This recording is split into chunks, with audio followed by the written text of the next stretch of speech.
protect your interests, market your region, and enjoy it.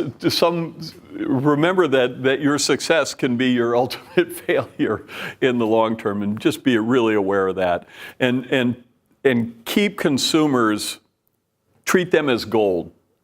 Treat them as the most important part of this whole equation. And the wine industry doesn't do well at that. But I digress. Okay. So, any questions from this morning about the program, about saving things, about any of the aspects? Well, pretty good? Great. So, and again, use it to improve your processes, share it with the people in your company, and off we go. So now we're going to talk about developing and managing a wine portfolio. We had a program at Beringer called Train the Trainer, and we do these roundtable discussions with the industry. And the reason we ran these training programs is actually to get information back. It was under the pretense that they were coming to learn about wine. The pretense is we were having them to learn about them and their needs and how we could better service the gatekeepers, especially the distributors, the retailers, and the restaurateurs. And when we do about 6 restaurant programs specifically per year, plus another 8 just for the Marriott organization. And my favorite part of it, everybody would bring their wine list for the on-premise ones and share your wine list. What are you proud of? You know, what was your rationale? How do you price it? How do you do all these things? And some of the highlights were a guy from Hawaii, a fancy high-priced resort, said, we have 60 Chardonnays from the Napa Valley. And there's always one person like this in a large group. And this guy took the wine list, and he's looking at it, he says, what are all these descriptions? Oh, those just help the consumer understand, you know. And he starts reading on, and you guys know this, right? The descriptive language of wine, right? And it's a lot of studies been done about it and pros and cons of it. So the guy is sitting there noodling and writing down certain, he says, who wrote all these descriptions? The guy said, I wrote them. He said, great. You tasted all these? I mean, these are really, oh yeah, you know, so the guy's really defending, you know, how he came up with his portfolio of Chardonnays. So the guy's noodles, and he pushes over a piece of paper. He says, so here are 10 of your wines, and then here are 10 of the descriptions. Can you match the description back to the wine? And the guy couldn't. And the guy says, well, but we've got 60 Napa Valley Chardonnays. And the guy said, you got too many Chardonnays. You just got too much product here. You know, managing a portfolio could be a restaurant with 1,000 wines on the list, and that might not be enough, actually, to be competitive in their market and their draw. Anybody been to Bern's Steakhouse? How many wines on the list? A bazillion. 6,500. 2 books of 300 pages each. And it's a huge marketing thing. What's our cost of inventory? What's the logistics? You know, where'd this stuff come from? If you ever go there, you really want to call me, and I'll show you how to find from the 1960s wines that we can't even associate by today that are these incredible buys. That's a whole, I dropped out of college to go to work at Bern's Steakhouse, so that in Tampa. So what's enough wines? What's too many wines? How can you build an intelligent portfolio? What wines do you need in different channels and so on? So what we're going to do is we're going to transition from understanding the cost of goods, understanding establishment of a selling price, what that means in terms of a gross margin then can be budgeted to your sales and promotional budgets and breakage and samples and incentives and bonuses and salaries and so on and so forth, okay? So we're going to enter the land of the overcomplicated and whatever. So how to manage a portfolio, create and manage a portfolio, establishing what you should sell it for as the end game of the winery, all right? So what we're going to do is talk about establishing a pricing that you would sell it to a distributor, that you would record as a transfer price to your tasting room and so on. And then how you look at each of the sales channel options and then allocating how much product are you going to sell through each of the sales channels. All right? Sounds like fun, doesn't it? Yay. All right, so the primary considerations to be looking at is some channels are more expensive than others to do business. Beware the fallacy of thinking because you're selling consumer direct that it's a lot cheaper. All right. So an awful lot of times people discount three-tier system. Well, number one, the logistics, the timing, and drudgery of selling to distributors and managing and whatever is daunting and can almost be impossible. So you've got to look at those kind of things.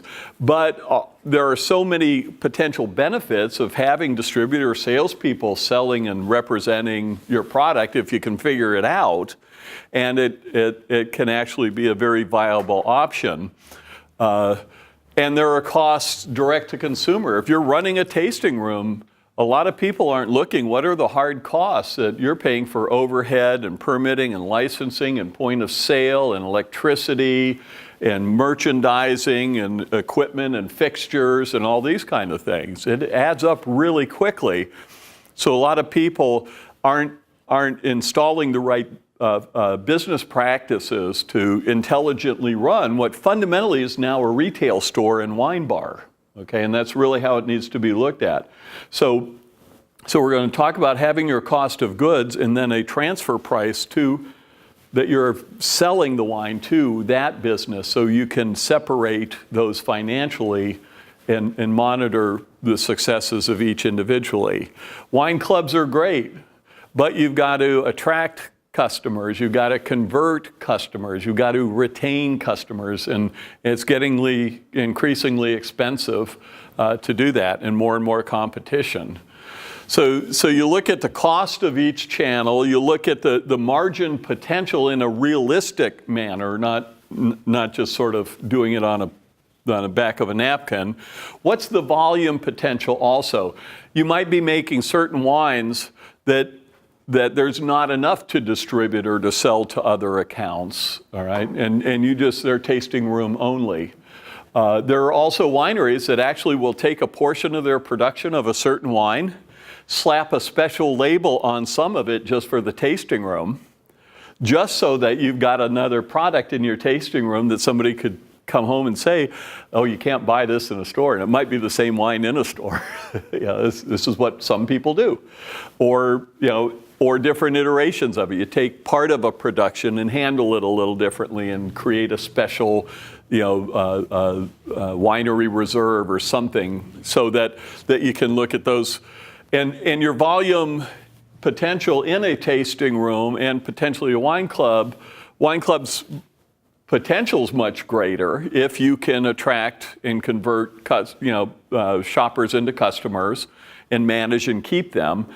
Tasting rooms entirely dependent on how much physical traction you can get and getting them into the tasting room. If you go through three-tier, you certainly have a much higher potential volume. And then also, what kind of additional sales support? The favorite thing is, I sell directly to consumers. I sell directly to the hotels and restaurants. I'm cutting out the middleman, and I'll say it again, you're becoming the middleman, all right? So somehow that wine's got to get from where you are to that restaurant or bed and breakfast or wine bar or hotel or whatever. Now, there are some incredible models that I've run into over the years. I discovered a talent that I had with hotels and restaurants after screwing up a good number of times, like I had mentioned, telling people they should price their wine list this way when they were bonused a different way. And that literally actually changed how I listened to customers and how I prepared for sales calls. I discovered a need in Marriott when they were doing a request for proposals for a wine program in the wine country. And they had asked for proposals from Beringer, from Sutter Home, from Mondavi, from Fetzer, and all these to host a corporate wine program. And the national accounts team brought me the proposal, and we're going to have chefs come in and do this, and we'll do these things and this, that. And I said, that's all great. And I actually took their proposal and ripped it up and threw it over my shoulder. I said, what? I said, this is what every other winery is saying they're going to do. And I can tell you, I've worked in this, and I'm a chef by training. I said, they don't want any of this. They don't want this happen. They don't want their chefs and F&B people to come out to the Napa Valley to walk in this fabulous garden with all these ingredients that they can't get.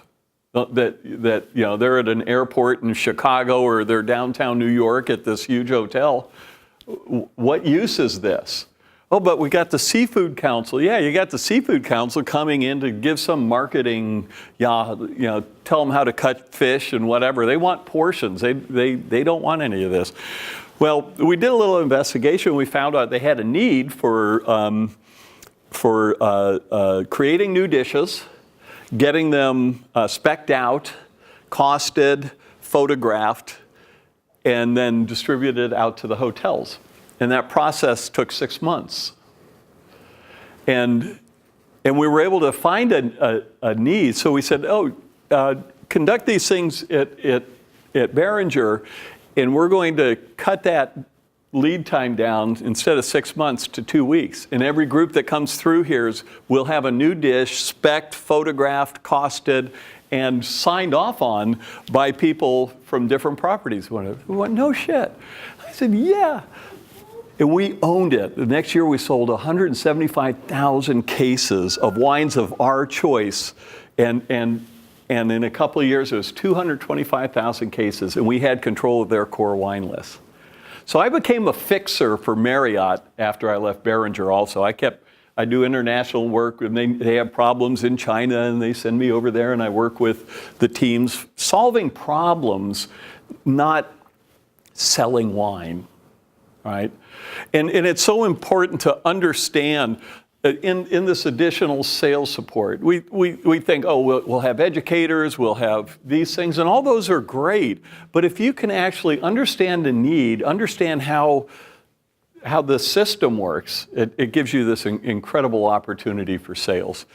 So here's something I learned that I had never seen before in my life. I was called in to go fix a problem at the JW Marriott in San Francisco. It's the old Portman Hotel. And I said, well, what's the problem I need to fix? We'll send you the inventories and the wine lists. They had just fired a sommelier who had decided, wouldn't it be great to have a wine list where every wine's the same price? And no. Because people want to try new and different things, and we've got 25 wines by the glass, all at the same price, and it's like, no. Some people want to spend more. What are you doing? Some people don't want to go on the ride of their life. They just want a glass they know and can trust, because it was all this obscure, crazy stuff that nobody could recognize. And if the sommelier, who's selling this in the outlets and whatever. So that was the surface problem. I said, well, let me see the inventory. And there's this inventory, and there were 46 wines on the property in inventory that weren't on any wine list anywhere in the hotel. It's like, what's this? Oh, that was the last sommelier. That was the last beverage manager. It was this is the Gruner Veltliner when that was the in Somm thing. And that's what they do. They loaded it up. I said, oh my God. Well, look, this is, so you got 100 wines on your in-room dining list. That's a lot of wine. But I noticed that you only have 4 of those wines in stock. So here's 46 wines on no list. Here's a wine list of 100 wines, and only 4 of them that you could actually buy. So how is that going?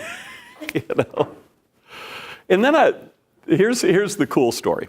So I go to the banqueting department. I meet with the banquet director and managers, sales managers. I said, so how's your wine programs? Oh, really great. We're conforming to the gold standard corporate program. We've got all these. And that was actually rare. So, banqueting. And by the way, for Ritz-Carlton hotels, 97% of their F&B profitability comes from banquets and catering.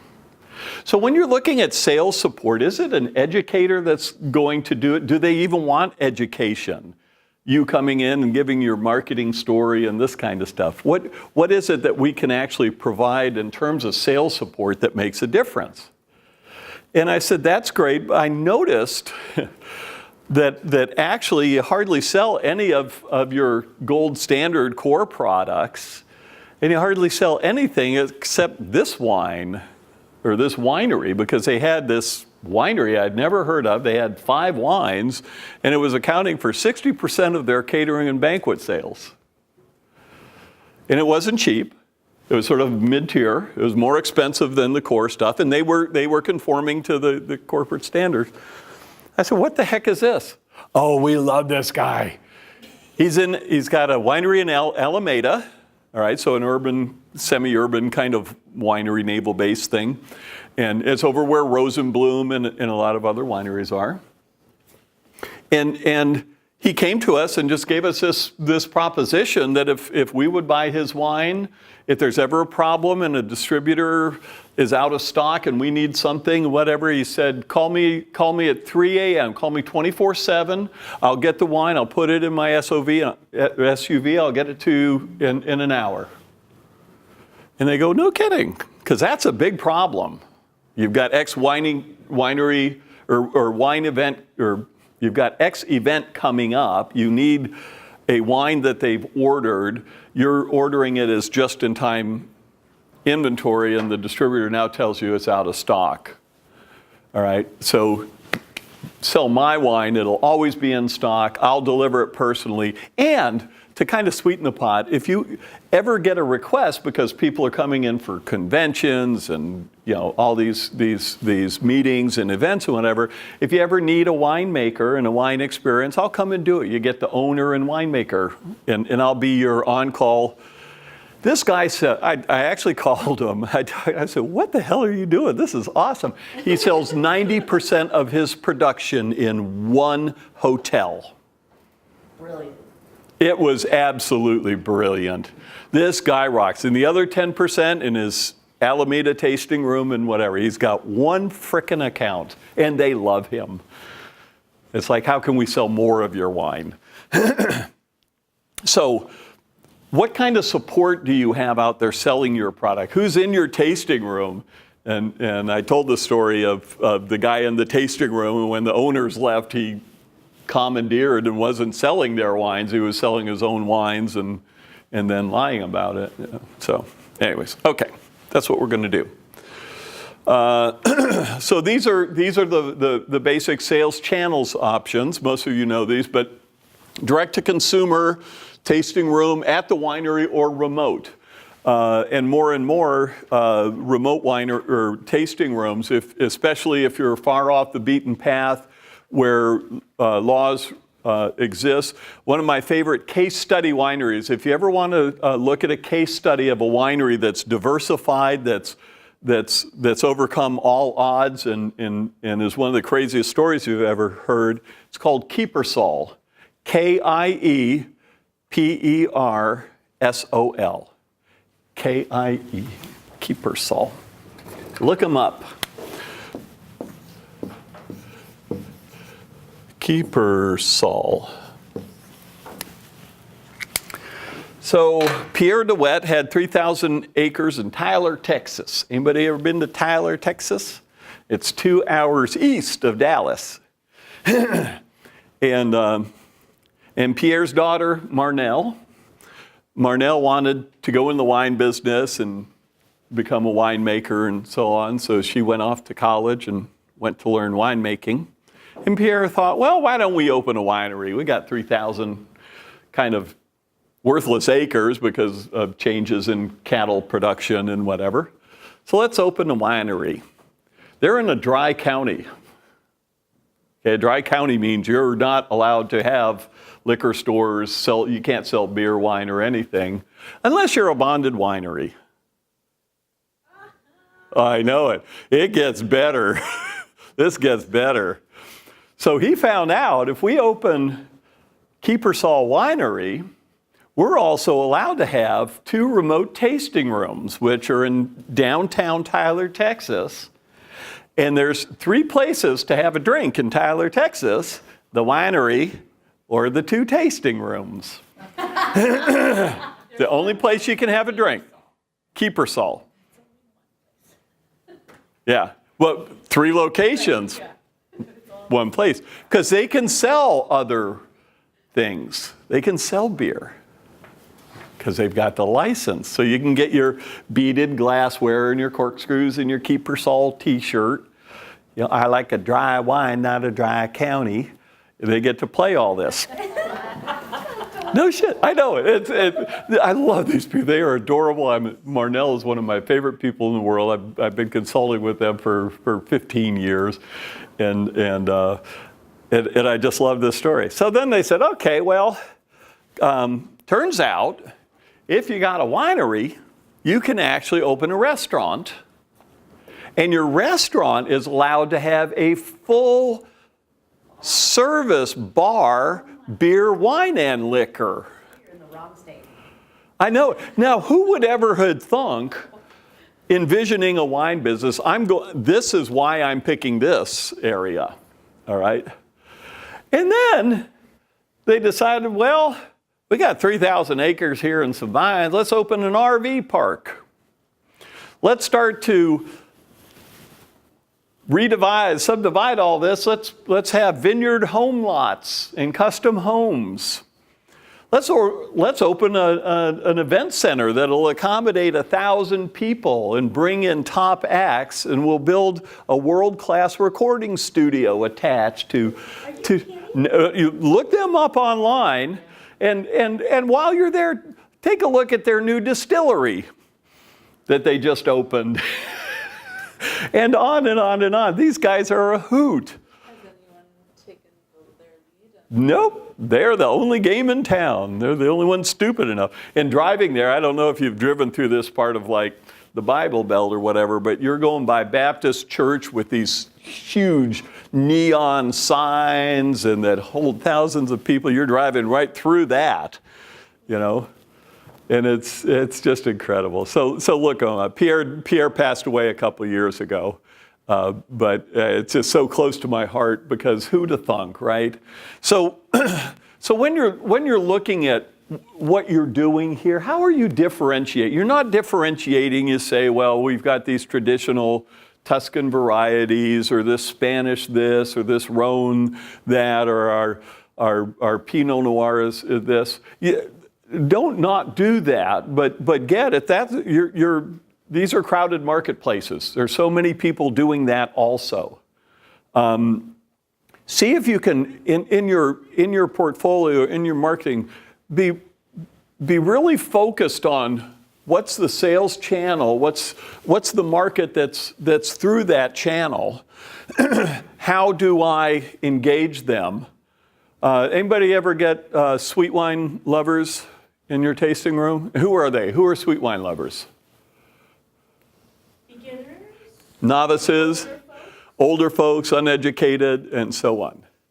It's actually about 40% of the market that goes through your door. And if you're not doing anything to make them feel welcome and accommodated, I just did a Pride Vineyards in Napa Valley. We just did a workshop, and they're now employing this they don't make any sweet wine. So they make a really rocking Viognier. And so when a sweet wine customer, oh, try this, and the sweet wine lover's going, yeah, you and everybody all trying to tell me I'm supposed to like this. Now, you don't know who sweet wine lovers are, but they have the most taste buds. They live in this hyper-perception world. We don't know that. And so we hold them as something else. So they said, well, we don't make a sweet wine. I said, well, try this if you'd like, and then report back to me. Get some Monet raspberry syrup, organic. Have that there. When you see the sweet wine drinker, if it's a group of people, a sweet wine drinker will be in the back, not participating, or maybe just holding their glass politely.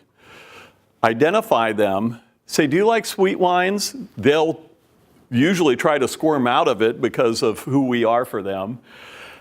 And say, by the way, if you are a sweet wine drinker, did you know you've got the most taste buds genetically of all human beings? Really? All of a sudden they're different. They step forward. Say, yes, this is for you and not for everybody else unless they want to try it. They put some raspberry syrup in they said, in France this is called a kir, similar, but try it. It's a tradition in Europe. And they go, wow. Their Viognier sales are through the roof. And they're selling an expensive syrup to go along with it. That could be a Marionberry syrup that you get from a local producer or from a fruit wine producer. Do you guys do any juices? It's a good side business. I'll put you in touch with a guy in Michigan that's really cool. Do things differently. Don't think more of the same is going to differentiate you or give you any kind of edge.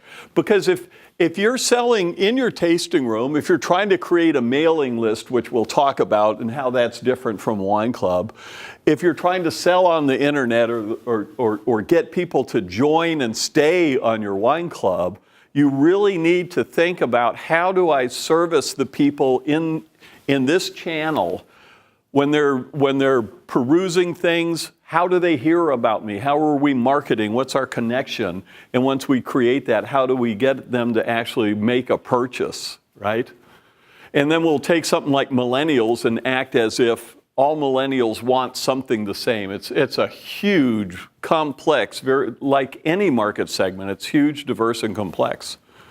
If you're selling direct to account, retail, restaurant, you'll hear the same thing. Have you ever walked in to try to sell to a local wine store or restaurant and they say, we don't have enough wines on our list. We really, please bring us more, because that's what we need. So what story are you telling that's actually different, that understands their needs, that understands how they measure success and profitability, so you don't end up with this cockamamie pricing scheme and find out they're bonused on something else, which is called a disaster. My second disaster that was kind of the same time frame, I was asked to make a presentation to Continental Airlines. We had the CEO in the Hudson House at Behringer and all this stuff. And I'm going on about training and education and wine and food and how that would really be great. And I went back and I asked the guy who was managing that, how'd I do? He said, you suck. I said, why? He said, they give it away. They're not selling it. Oh. Find out what needs are. Think differently. In the 3-tier system, now this is where a lot of people just simply resign because it is so frightening.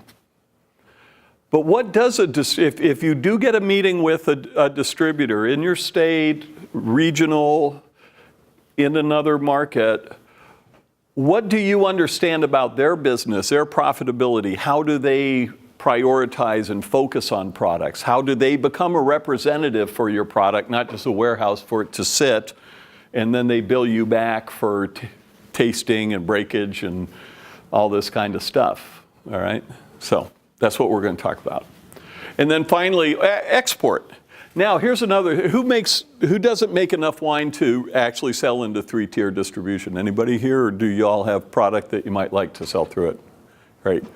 One of the things I noticed over the years, I'd go to Toronto, and I was director of international business development for Behringer, and I managed Canada and Asia. I did a lot of U.S. work and a lot of Europe work, with our company. And I go to Toronto, and everybody know Dick Arrowwood Vineyards. It's actually owned by Behringer or Treasury Wine Estates now. And I'd see Arrowwood wines everywhere. I thought, I didn't see them in Vancouver. I didn't see them other places. What's going on? Oh, Dick's mom's from Toronto. And he comes here and spends a few weeks. He goes to all the restaurants. And he created a highly targeted, again, highly specific, not like the JW Marriott, and built relationships and got to write off his visits to see mom and be with family and friends and whatever. Export markets, a lot of people find a place they want to go in the world, whether it's Cozumel or wherever, and they decide, well, we're not even going to sell much wine, but I'm going to pay for my vacation. We're going to go down there and work real hard and whatever. So there's all sorts of ways to think different markets and channels also that you might not be thinking. And if you are considering three-tier, then remember before we were talking about how do you service a channel. And so don't try to spread things too thin. Put your focus in an area and building relationships with whoever that distributor or importer is and working that market. And make it a place that you like to go to. And then that becomes even more of a bonus. All right. So the three-tier system consists of the three tiers are each levels of licensing, all right? So tier one is you hold a producer license, all right? And then you're selling to a licensed distributor, right? So there has to be the production or import license, and then you sell the wine and it's received in a licensed and permitted facility that now is then enabled to put it on trucks that are registered and so on to sell it to restaurants and hotels and wine bars and retail stores. Okay, so that's the three-tier system. And you've also got to be very careful if you don't know about restrictions and legalities of doing business and how you conduct business. And sometimes it's not very apparent. And a couple words of caution, I bring these up just because they're very important. There was a winery in Santa Cruz a couple of years ago, and they did a harvest party. And it was inviting wine club members and guests and come out, and we're going to go pick the grapes and come back and the grape stomping. We'll have a great lunch and buy lots of our wines and go home. And feds showed up. They said, can we see your paperwork for these workers? Oh, these aren't workers, they're wine club members. No, they're working. What do you mean they're working? They're picking grapes and processing. Sorry. No, not sorry. You are in violation because you're not paying them. You're not providing safety and OSHA requirements and this and that. They were fined $115,000 and went out of business promptly. You can Google San Jose Mercury News, Santa Cruz Winery, violation, bankruptcy. Right? A number of years ago, Sacramento, they've got the Grape Escape, and it's the Sacramento Convention and Visitors Bureau. It was presented by Raley's Stores. And people were tweeting, we're at the Grape Escape. They'd get 3,000, 4,000 people for this. It had been going on a number of years. They're tweeting. All of a sudden, people showed up. And they said, here you go. What's this? You'll need to appear in court. you've been in violation of Tier 3 or the tied house laws. Tied house laws are restrictions so that a licensed producer can only provide things of certain value to the other tiers. There are restrictions. For hotels and restaurants in California, a producer cannot provide anything more than $50 worth of value. And when it went to court, the wineries were fined a minimum of $15,000 and some more for tweeting, "Come visit us at our table." Now, another winery turned them in for this, but you've really got to be careful about your practices and providing things of value and the problems it can cause, okay? So just a word of caution. So anyways, this is the way that it works, and you've got, the marketing and things you're doing as a producer in the winery. You're selling to the distributor who's then looking at managing their business, and you really need to understand what those needs are. And also, there's a lot of bad juju with distributors and the evil empires and whatever, and some of it's valid, but for the most part, some of those smartest and most passionate people I know work for distributors, wine educators. Eric Heemer with Southern Wine and Spirits the guy is just absolutely delightful. You've got hardworking merchandisers, you've got very competitive salespeople and whatever. So don't forget the critical thinking when you think of distributors and what are the needs of those people and what kind of resources, if you could get that placement with the distributor and figure it out, what kind of resources do you now have to service your product, to be selling your product, and so forth. And then the third tier is then the distributor selling to the retailer who's got lots of competition. Again, you don't walk into a retail store and they say, "Gosh, we just don't have enough wine to select from," right? They've got to manage their portfolio and space, and they've got inventories, and they may respond to something totally different than the standard practices that everybody's employing to sell their wine and play. "Oh, we've got such a great story." And one thing that cracks me up is I go to Michigan, I go to Ohio, I go to Istanbul, and you get these people, you're selling an experience, and everybody's telling you to sell the experience. Yeah, but is your experience any different from the other experience? Is your story about it any different? You do wine and food pairing? Oh, great.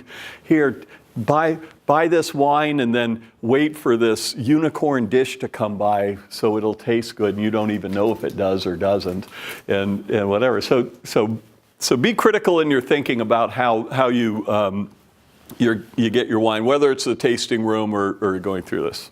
All right. So let's go through then our tool that we created for you. Now remember, if you've got a program you've already opened, open it from your favorites, wherever you store that and so forth.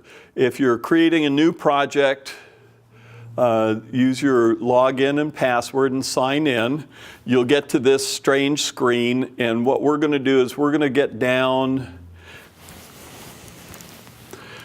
put on our glasses, and we're going to get our portfolio and marketing calculator and select new. All right? And there she is. What you'll find on this page is you'll want your name and the winery name and the date. Now, part of the reason this is essential, if you lose your URL or you can't find it, and you go, "Oh, I worked on this so hard and I can't find it," if you've got your name and the winery name in there, date's optional, we can find it for you and send you the URL back. So don't panic. There's my email. Contact Bree. Say, "Oh, I can't find it." We'll help you out. That's what we do. We're going to look at total revenue from a portfolio of wines and the total gross margin of that portfolio. We're then going to be able from that gross margin to look at creating a marketing budget, a sales budget, and optional, if you'd like, setting up your sales and marketing payrolls. You'll then be able to see what you've allocated, how many cases total of your portfolio you're going to sell through the tasting room, through the wine club, account direct, and some of these might be zero, one might be all. You might sell it all in tasting room, but you'll get to decide, okay? And I fixed the $sign, Bree, all by myself. All right. So the second tab, this requires a little bit more work. But again, once you get it set up, it's really maintenance, fine-tuning, updating, and so forth. You can put up to a dozen different wines that we recommend that you have a clear identifier and vintage for what the wine is. All right? So for example, we could have the Wine Club Reserve, and let's say that we're only making 100 cases of this, all right? So we're actually going to put just 100 cases, and I'm going to put that in. Oops. And our cost of goods on this is $100, and our FOB, remember, the price we're selling it to a distributor, the transfer price to our wine club and whatever, is then $160, and that's going to give us gross revenue of $16,000. Then we get to look at the gross revenue, the gross margin per case in total. What should our second wine be? Name of variety, white, red? Marsanne. What's that? Marsanne. Marsanne. And what vintage? Oops. 16. And what's going to be our cost of goods on that? $85? Is that okay? Yeah. Yeah. And what are we going to create as our FOB for that? And you make that up, and let's say that it's going to be $120. And how many cases are we going to produce of that? 500? Sure. I'll just make it up. And voila, here you go. Now we can see if this wine costs us this to produce, and our business-to-business selling price is $160 a case. We're running a preliminary retail estimation for you, just so you can see kind of where it would fall in on some benchmark pricing. And it's going to give us that much gross revenue. And as you fill this out and complete it, you put this rosé, you put this Tempranillo or Albarino, et cetera, and you input your portfolio, okay? When you first do this, you can actually do it without doing the individual cost of goods calculations if you know or have a good assumption what the cost of goods is, all right?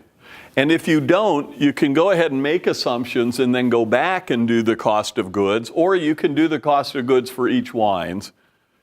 So however you do that. And it could be that somebody in production or your accounting or whoever does the finances might know. But again, it's installing some structure and around things that we often don't even know. Okay? So Tim, Yes. over here, you would, I'm assuming the method with which you would use this portfolio calculator would be to just keep vintages separate. So the vintage 2016 vintage, all the wines are in here so that you get the net profit and total gross margins at the top. And then you would save this workbook as 2016, next year, 2017, you'd start a whole new workbook. You clone them. Yeah, you don't actually have, and then go in and change the vintages, delete the ones you've done, add the new ones. So once you get these things set up, they're easy to manage over time.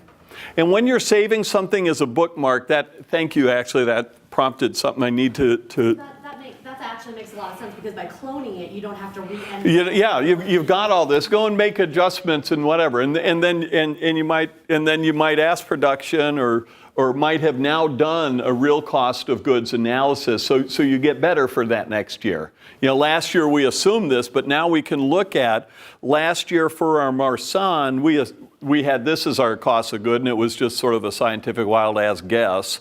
This year we actually know what we need to include, so we can actually have better numbers.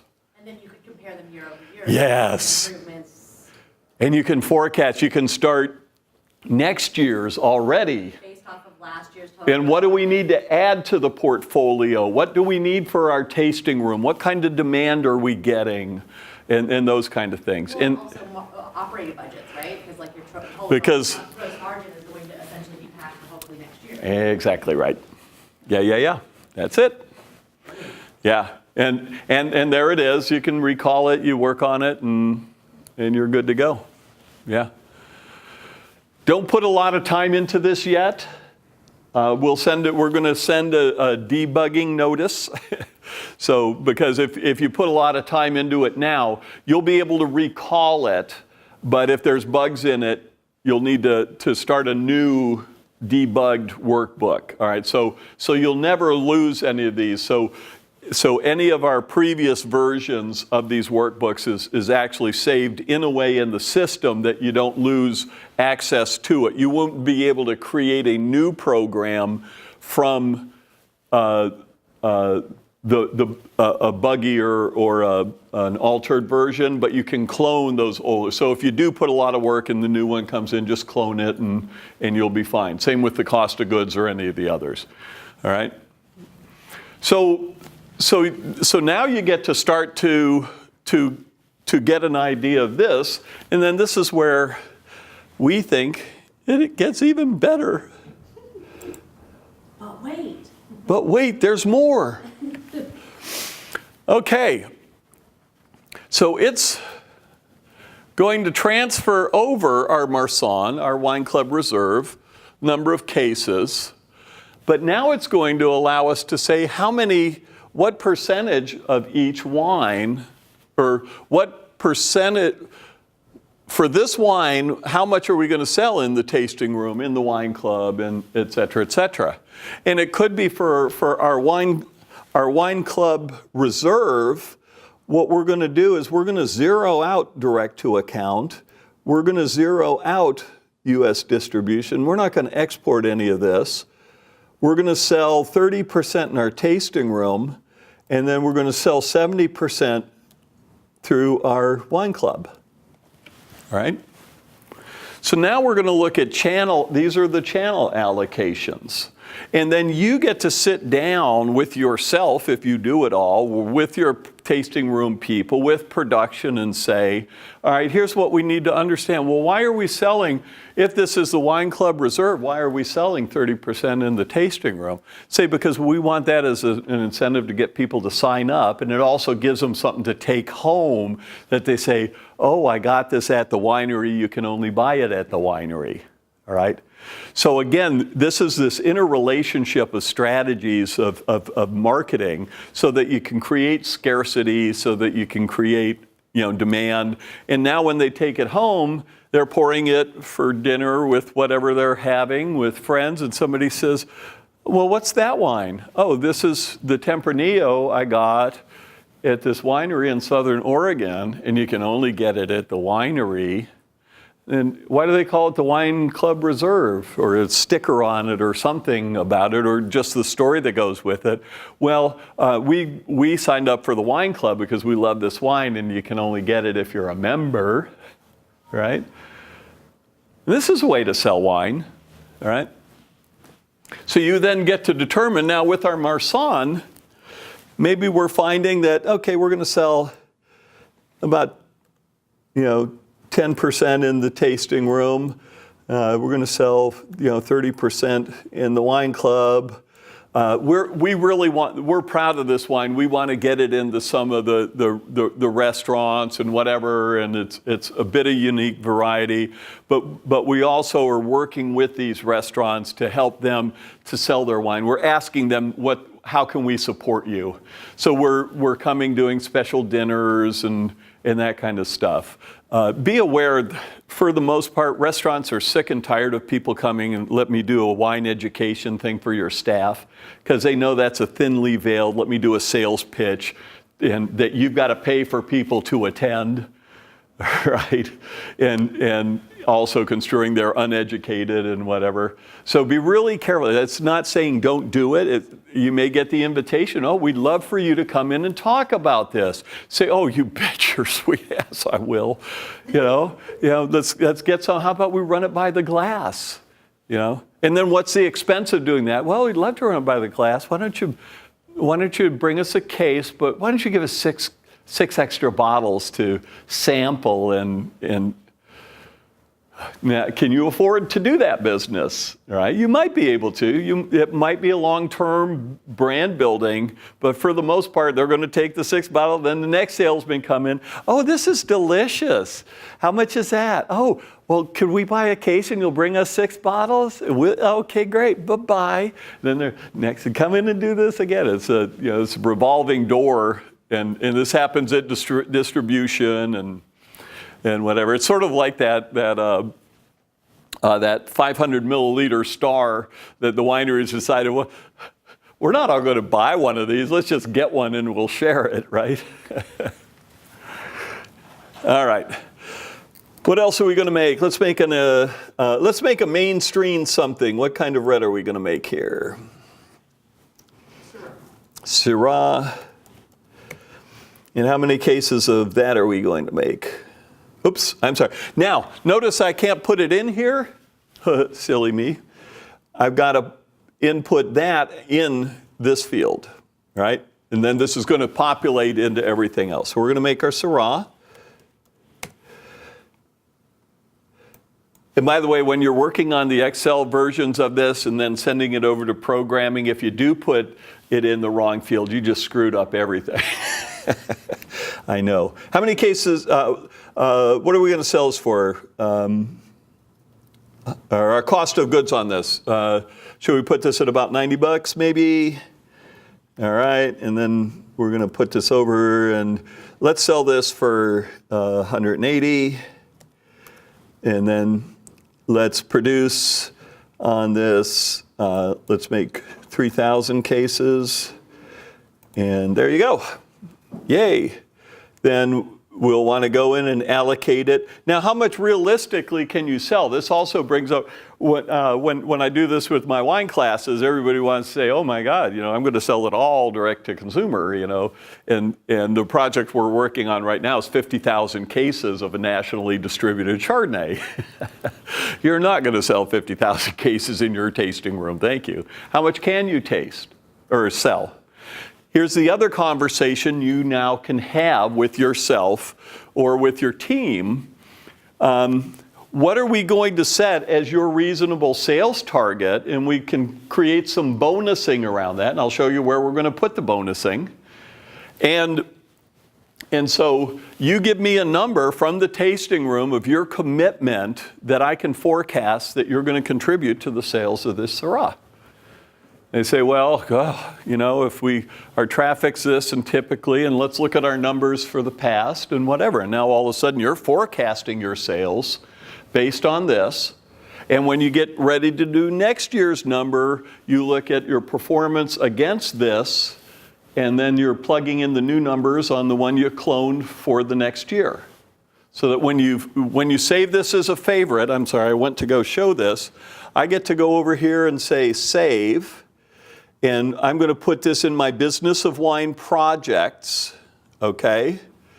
And when I name this, I get to put portfolio or marketing sales, I get to name it whatever it wants. It's going to give a useless name up here. So when you're saving, make sure to do these in a consistent way also. That would be marketing and sales, 2018. All right. Then when you clone it, marketing and sales 2019. So you know which workbook is which, and when you're working on them, how to pull them up correctly and compare them and so on. So does that make sense to everybody? Sure. All right, so then we fill this out. And this is going to again tell us where we are with our profit and loss, with our gross margin, and it'll give us the cases, the transfer, the internal sales number from transferring in the tasting room and wine club. What's our dollar margin contribution? We may be, one of the problems that we're running into is we don't want these pages to be too big because we want you to be on iPads. But if you've got something you really, really think would be important, email us and we'll have a conversation. But we've been looking at this long and hard, and we want it to be manageable. But you're going to get then a full breakdown by account, and it'll roll up into your total margin. Let's see, did I have any account director, U.S. distribution? Let me go back and see.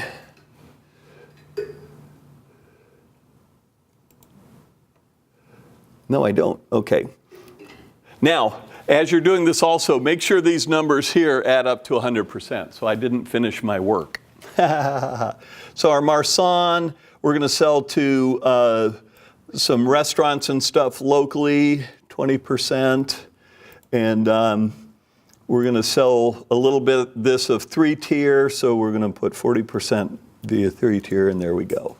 For our Syrah, we got a lot of product. We want to sell 300 cases, or 10% in the tasting room. And remember that's going to equate to about a case a day, all right? And so you can start to think in those terms also. If we're selling this much through this channel, how can we break that down into more manageable numbers? It's going to be a really popular wine club thing. We'll sell 10% there. There's so many Syrahs, we're not going to be able to sell much in the local market, but on U.S. distribution, we're really, really going to focus, and we're going to do 70% there. And then I hear the Bali market is really great in Polynesia, and we ought to earmark 5%. Everyone wants to go work that market. Yeah, exactly. Somebody's got, okay, I'll go to Belize. Now, when we get to export, remember, we're not an export country, so there's many times not much to consider in export. But again, if you got 5 cases you need to sell somewhere, by all means think about it. All right, so again, these fill out, and you work that. Now let me go back to the sales channel report. So it'll then roll everything up, and you can break it down and sit down with whoever's in charge of this, and when you're having your meetings and stuff, rather than a lot of spreadsheets and crazy numbers, and especially if they know how to use this and work with it also. One of the things that Bree and I are also going to be working on is having more tutorials, having recorded classes, doing more workshops. When we roll out the Tasting Room D2C workbook, we're going to have another series of workshops just for the tasting room management principles and people who want to learn that. When we come up with the Vineyard program, we'll do it for viticulturalists, and so we've got ongoing support. The other thing, I don't know if I even showed you, on the beginning of each page is a tutorial. So if you need a refresher, just do this, play it. You may recognize the voice. It's me. I don't have the audio hooked up. So on the front page of each of these is a quick overview that runs you through the basics also. So if you want to share it with people in your organization. Okay? All right, so that's the channel report.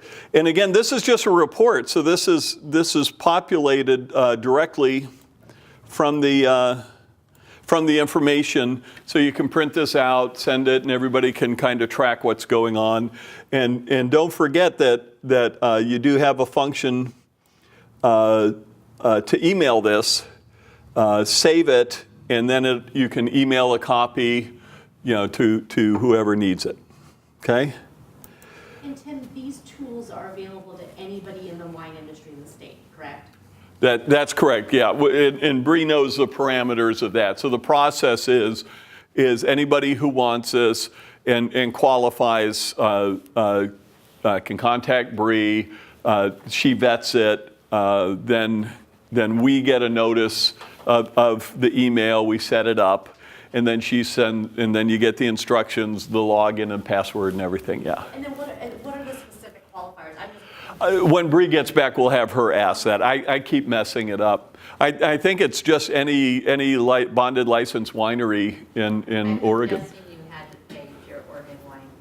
I'm not even sure about that because the cool thing is this is done under educational grant and Well, that's kind of why I was asking the question, because I mean, there are a bunch of colleagues that we have in the valley that are, not necessarily winery, but I think this is a tool that everybody would be really interested in. yeah. I believe the parameters are it needs to be a winery. Okay. Yeah. So if you are a custom crush going through a custom crush facility, then you would need to get that custom crush facility. That's the kind of thing I don't know. Okay. Yeah. So, but if you have an Oregon brand, I know the Custom Crush facility can have it, but I'm not sure that if you're a Custom Crush client and if you hold a permit and license. So the new Custom Crush model is that I'm the client, you're the Custom Crush. I get my own permit, I get my own license, and I come to you, and then there's a membership agreement, and all of a sudden I'm a producer now, Right. and then I would qualify. But Right. you're not necessarily bonded. Probably not. No. Crush is the Right. bond, but But I actually think I can do a DBA and get a bond to hang there. So actually what it becomes is a hybrid alternating proprietorship. Right. So, yeah, no, and this is getting like really complicated, really fast, yeah. There's an issue if you're not bonded with how you can. Well, and then there were a Right. bunch of people that I know that are grandfathered in, so because they don't sell retail, it's like their own private little, they make 200 cases for themselves and their friends. Right. So they have a label, but they aren't actually any kind of a winery component. Right. They just basically bought a bunch of wine all in basically one fell swoop. Right. And it was a retail transaction. So that's kind of where I was like, okay, well. Yeah, I know it. And again, the black holes, and it changes so much. I mean, there's this whole new mess going on about, interstate shipping and whatever. So, question was, Bree, what are the qualifications to get access into account? You have to work for an Oregon producer. Okay. Okay. You need to be in the industry You have and, to have an OLCC license. no, I'll be more flexible than that in that you can send your tasting room staff along or your accountant or something like that. Yeah. But it's gotta be connected to a permit at some point, right? Or- For this? Yeah. No. No. And so one scenario is if you're a 12th and Maple client, Yes. and you're not bonded and whatever, though you've got your label, that would qualify. Yeah, because they're still Yeah. paying They- tax on behalf of. Right. You're part of you're a cog in the. Yeah. And the purpose is to be generous about this so it can be inclusive and, Right. and Especially since it's the little guys that are gonna. exactly right. And the little guys who need it the most because they don't have the Right. specialized accountants and, Are educators also okay to get access to this? Yeah. They teach wine programs? yeah. Yeah, Okay. they can't teach this in their classes. Right. But we can give them, We can help yeah. we can- support their knowledge so that That's kind they've of got a what I was better thinking, is understanding, yeah. Most educators have no idea how any of this Oh, works, it's- and being able to play with this, I think, would make it more intuitive for them. Yeah. And they're, teaching, the viticulture guys at Chemeketa will be using this as well. And Linfield, we're actually talking both to Greg Jones, and he and I have been talking a long time, and again, we're talking to non-wine business programs about a version of this that can be used in general MBA programs and stuff that we're really excited about, because it'll be an inducement for people that are considering it. Right. Yep. So yeah, we're exploring all sorts of ways to support the education, the learning, the adoption. We want to see this is a success only if people use it, and they'll only use it if it provides value and is easy enough, right? So that's the challenge that we're facing, and we'd also love to explore. You can prepare to throw something at me, but you know, if there's an event in this area that's bringing vintners, you know, the Oregon wine experience, you know, we could have a special workshop since people are going to be in town and this and that. We can do a half day or a special program, that kind of thing. Yay. Okay, where am I? Medford, that's right. All right, why is this doing that? Is that going to let me input there? Oh, look at this. What's it doing? Huh, it's not the right color. All right. After you hit enter? No? Huh? Oh. No, and it's not supposed to allow me to change things that are in a white field. I don't know what it's doing. But let me make a note. The good news, it's not even a problem. So, okay, we are on.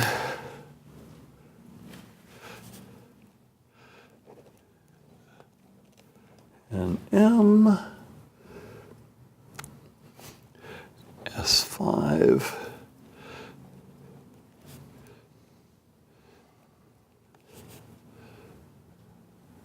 No color. All right. So here's why you need to help and fill out the salary survey. All right. It's closed, by the way. Here's why you should have participated in this. I know. What are you going to do, right? Fill out all surveys that we That's send. right. The importance of filling out surveys. Moral of the story. There'll be another one in fall, and that'll be just around the corner, I'm sure. One of my personal stories, the way I pass the Master of Wine examination is you need to employ critical thinking. You need to be able to construct and understand points of view and arguments, and it's the business and science of wine, right?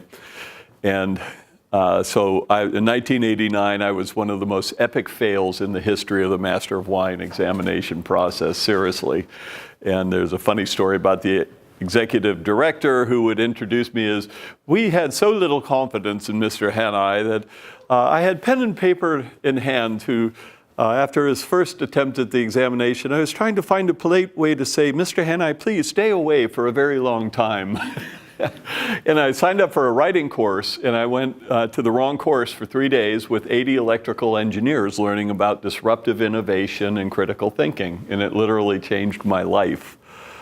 Because it totally, it was. I went to registration. I was at a table at Stanford Court Hotel, and I'm going, what's this? And there's only one conference room. They said, this is disruptive innovation and critical thinking for electrical engineers. So where's this?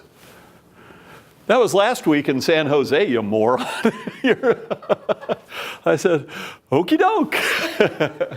And it rocked my world. It was so cool. It was, don't jump to conclusions because you learned it in school or because your peers say this. Don't fret your insecurity. Oh my God, I don't get the coconut and the fenugreek and these. People are making stuff up. And we adopt it. We think that wine education is what we've got to do. And actually, this is in that conference, they said having to educate the consumer about your product is a danger sign that you have the wrong product or you misunderstand the market. And on every wall in the room was a blown up picture of a VCR and a red circle around the clock. And that as proof that the electrical engineering community was incapable of providing a useful product in something as simple as a clock on a VCR. And in millions of households all around the world was a little blue cross flashing, "You're too stupid to use me." And they had all this data about people who gave up and never used it and whatever. And how many times do you hear, that's how I need to sell my wine. What we need to when consumers come here, they're not here because of the casino and because of the river and because of the mountains, and they're here to be educated. Stop it, you guys. Figure out something different. Be innovative. Really be a leader, and you can't use the old thinking to come up with really great new things to do in your tasting room, in your sales presentations. Try to find the underlying need that no one else is servicing. I want every one of you to do this. Here, or especially go to Napa and become a secret shopper, and I want you to pose as a White Zin or a Moscato drinker, or just a sweet wine lover. And I want you to go in tasting rooms and see how you're treated. It's embarrassing. We should be ashamed of ourselves for how we promote wine and the way we try to move people up to better wines and these assumptions. Be innovative based around needs. And if you're selling to a restaurant, if you're selling to a store, say, do you have any needs that we could fulfill? You know, what can we do to become a good, trusted partner with you in your business? We've got some really fun wines. I'd love to taste it. I'd love to go through all that. Hopefully you'll find one, but we'd also like to find how we could support you.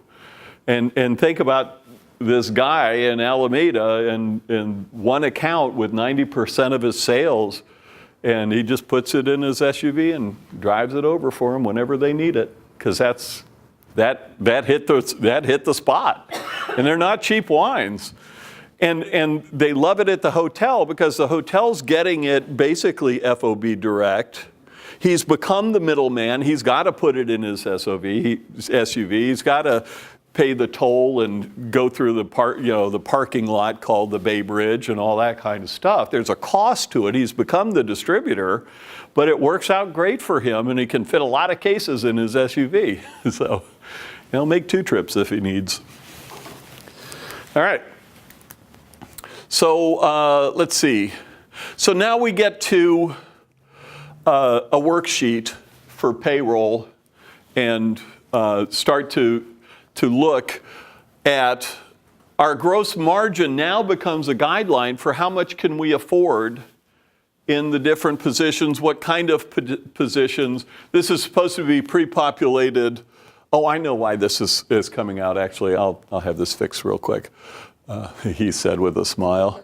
So this is supposed to be VP of marketing and whatever, but all these fields are changeable.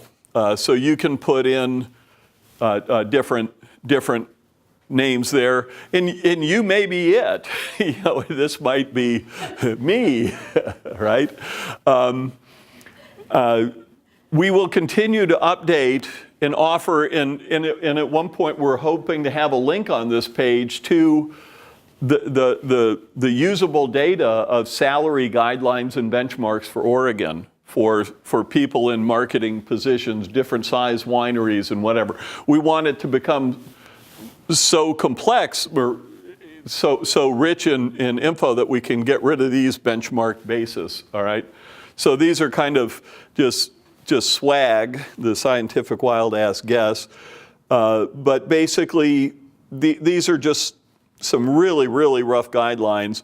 And so if you've got somebody in a marketing position, what's their base salary? Do you have any benefits or not? In there, you've got payroll taxes, you may have health care, and this can be anything from a few percent to actually an industry standard at a professional level of about 40%, okay? You can talk to your accountant and you can look at your payroll and figure these things out. You're also going to be able to establish, is there any bonusing for that position and at what level and whatever, all right? So it'll allow you, and then in any of these, you can put outsourcing, consultation fees, just on an annual basis. What are you paying, if anything? Do you have somebody that's Now, you're not putting in here your tasting room and your wine club and so forth, all right? Unless your wine club is being, marketing is being managed by a general marketing person, all right? There's going to be a whole separate workbook for your tasting room and your wine club so you can manage that separately. This again begs certain questions about your own configuration.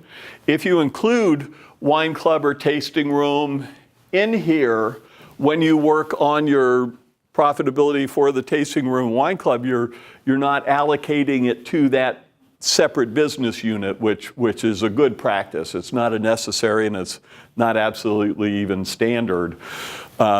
But if you do put something for tasting room wine club in here, don't put it in the other workbook and double it up. Does that make sense? Right. So. But theoretically, you could put a portion of it, right? So like. Yeah, you can allocate, absolutely, and just make sure that you're managing the allocation. Absolutely, So yeah. one person is your winemaker, is your tasting room manager, is your marketing person, and is your wholesale person. Right, Then you could just 25, 25, 25, 25K on right. each one of those. Or you could write them all off here and then know that it'll reflect differentially at the end of it, yeah. Gotcha. Yeah, so, and even the accountants don't know. So again, this is one of those areas, how are we managing it if nobody really knows what the practices are? And the question is, most people aren't.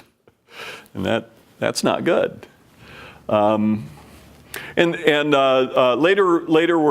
it's going to be a while, it's not even a promise, but there should be an operations workbook, and operations will be, cost of property and debt service and facilities and all that kind of stuff. So that's at a later date, yet to be determined. But anyways, this should cover pretty much everything. And then I've got another missing field there. So benefits, line 9.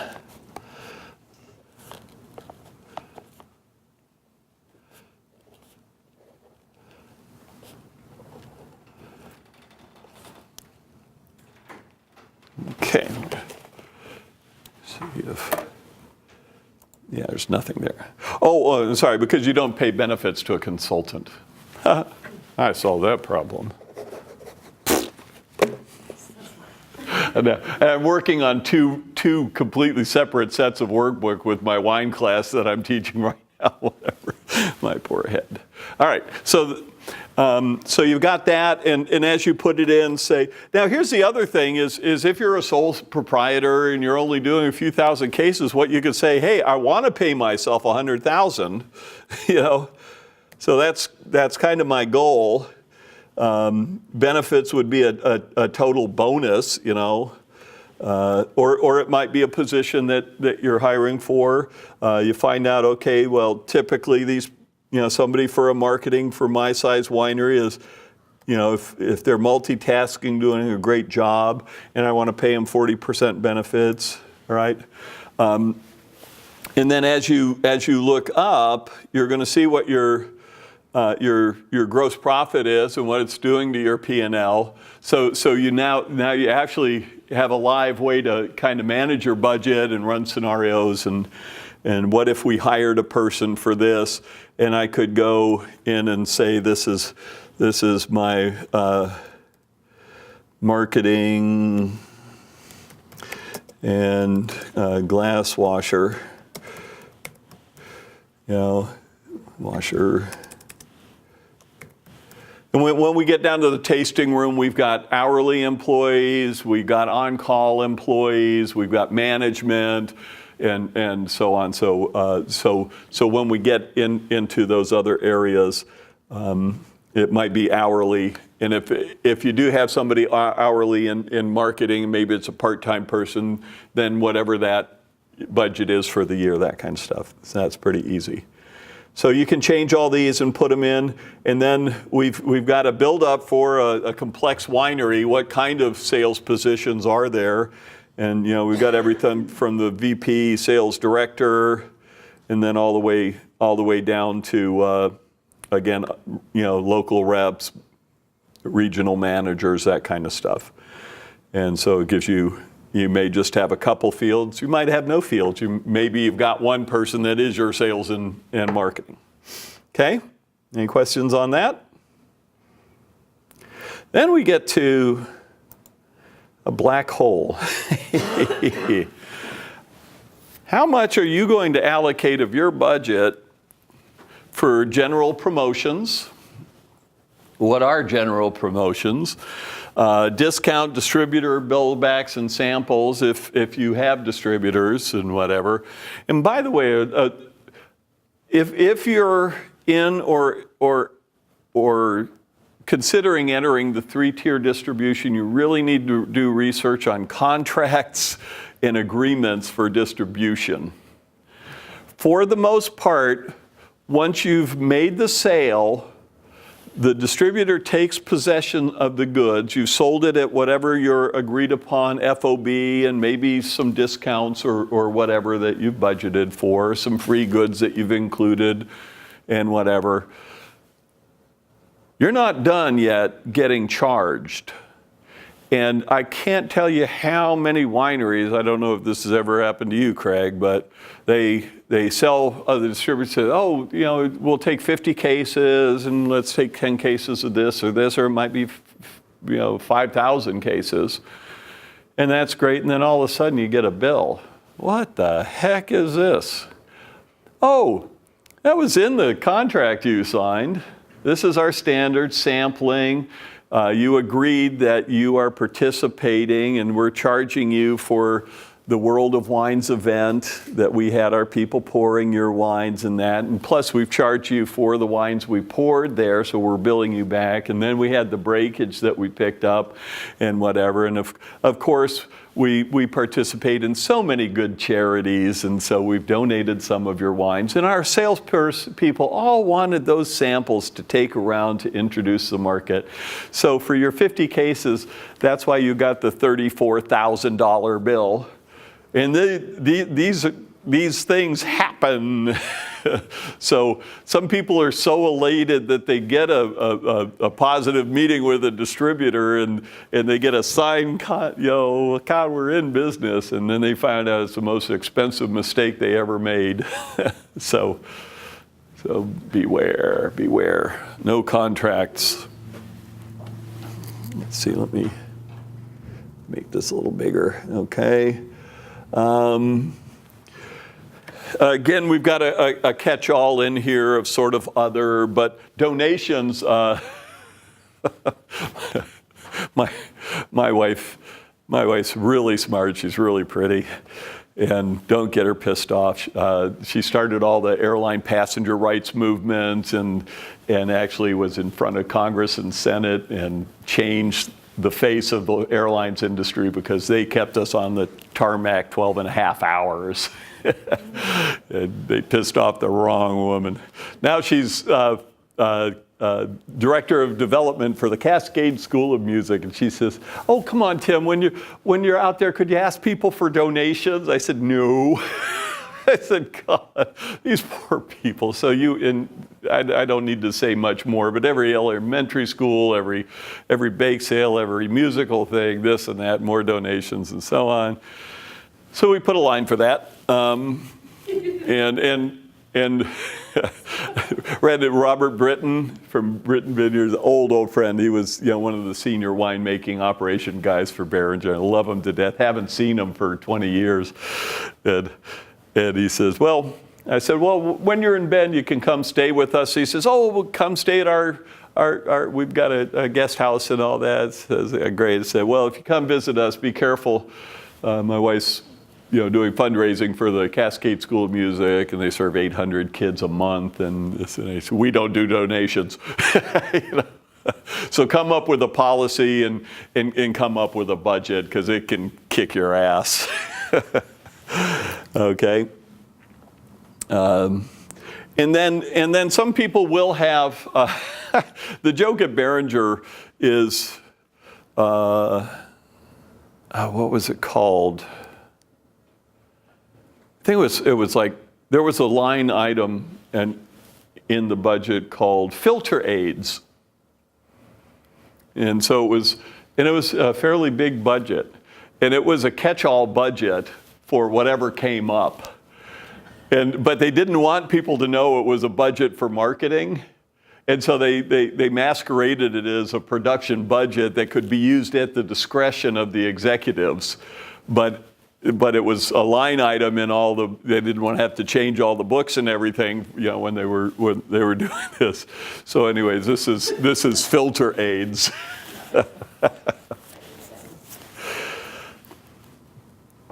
All right, then sales budget. A lot of people just have marketing and sales combined. You just do one and put everything in there. You determine what you need. But again, incentives, distributor buildbacks, and whatever brings up to a question. If a marketing person goes in and is talking displays with the distributor and says, okay, we'd love to have a sampling allowance and so on, does that get charged to sales or to marketing? And so again, you've got to look at your practices and where you're putting these charges and so on. If it's a sales event, is that different from a winery event? Or is a winery event a sales event? So how are you going to put those together? Travel and entertainment for sales, obviously, and a couple catch-alls, and another place for donations. Okay, so we got all those kind of things. And you can leave this blank and then work on it systematically, but it really, you get to start to say, okay, we're getting a handle on that. Let's start looking at, what our construct is, who should we hire, how much should we pay for that, how do we find that, how do we get good people, how do we keep them and be competitive on that basis also, okay? Any questions about that? I do. So Tim, Yes. For example, the additional fixed budget items or filter aids. Yes. I noticed that on the sales and marketing expenses, on this worksheet, there isn't a place where you can put and I've seen this done both ways, so I'm assuming that if it's not here, it might be in operations, but for organizational dues.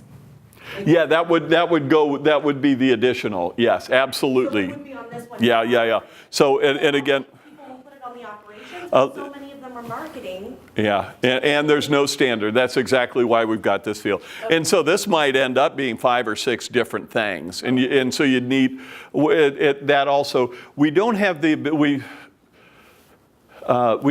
ability to directly put notes into this. What I do is I've got a folder in my Outlook notes for each of the workbooks, and then I can keep a list of this. And if I go, what did I put in here? That's right, I can go. Or it could be in a notebook, however you want to do it. But sometimes we just have these lump sums because there are so many things that could go in there. And explain to me a little bit about the logic. Do you agree that, so for example, at Sarah Vineyards, we break it up. So if it's a dues for an organization that is not marketing related, i.e. OWA, we will roll it up into operations. So and again, If it's marketing. yeah, if it's a professional association or whatever versus a vintners association in the wine experience and whatever, Right. So we break those out. Is that how you would recommend Yeah, those businesses? very, very much so. Yeah, you've got to, and that's why we've got to catch all for sales. We've got to catch all for that. And if it's a production, then it actually needs to be in that production going to the cost of finished goods FOB differential. So that's would be where you're drawing from that margin. Okay. Yeah. And there's so many similar kind of considerations that over time you start to say, holy moly, how do we manage this? Now, when we get to the tasting room and wine club, there will be very specific line items for the marketing and this and that, because so much of what's going on in the tasting room, and again, it speaks to who's paying for this. But right now in the Napa Valley, the pressure on traffic combined with drinking and driving and crackdowns and that kind of stuff, the tour operators are doing great business. It's very vibrant. A lot of people are making a lot of money with their limos, with their vans, with their buses, and even private cars, doing all sorts of things. The top tour companies also know that they're a pre-qualification providing qualified customers to the wineries they go to, all right? And so what they're doing now is they're charging wineries to be on their list of wineries they visit. And it can be serious chunks of change. And this is how aggressive these people have, the service providers have become, and you want them to come to your winery, you better budget $500 a month for this and maybe $1,000 a month for this company just to bring limos and vans full of qualified buyer, because if it's an inexpensive service, then it's probably somebody budget-minded, but if it's somebody who's paying a premium dollar and whatever. So class of trade is now, and how do you figure out whether this is a reasonable budget expense? One of the big businesses is trade days. I don't know if you guys do this here. Trade day, you open your winery to all the concierge, all the bartenders, all the front desk people, and whatever. Invite them to your winery and wine and dine them, so that when the person's checking in Marriott, what winery should we go? Oh, you blah, blah, blah. You want to be top of mind. You want to do that. And so they put on, and there's now a competition who can have the most lavish thing. They bribe concierge. Boy, we're talking front desk and bellman and so on. The concierge, they'll actually say, hey, great to see you again. I got your case of wine. There's a couple $100 tucked in there. Thanks for, and when you walk out, it's basically, you're walking out of the Westin or whatever, and hey, where should we go? We got an appointment here. Where else should we go? Oh, let me call for you and let me set it up and whatever. And it's payola. They're being paid to make that recommendation. And are you budgeting for it? And do you know that's even going on? And if it's not going on, could you be doing it? Seriously. So there's reasons these people are doing what they're doing, and it creates budgeting and that kind of nightmare. So if a salesperson is asked to go to the festival in Atlanta or Portland or participate in the wine experience, is that a sales budget event, or is that a marketing budget, or do you split it? Because then that becomes the other, okay, we're going to participate in this event. I'm not going to pay for it all, but if you'll split it, we can put it that way. Yep. Okie doke. And then, but wait, there's more. Then it all rolls up into, excuse me, don't mean to give you a headache here. You now have your income statement, what's your revenue by channel, broken down by channel, what's the margin for each, so you can see where your focus is and where your product's going, what's your percentage of that, how many cases have you allocated to each of the channels. Use this when you're doing your forecasting with your team. You got your tasting room person, wine club, and or sales and whatever, you sit down and say, can you commit to these numbers? So now we're going to clone this and work on the next, and let's get the new numbers. And remember that bonusing's tied to this. And then you put the potential bonus dollars in there with the expectation that everybody's going to hit bonus, but they're agreeing to hit certain targets that you've now clearly articulated. And then you can create sometimes a little bit more of an intercompany competitive thing. And boy, in some companies, that competition of salespeople or different people within the organization can become pretty intense. Okay? All right.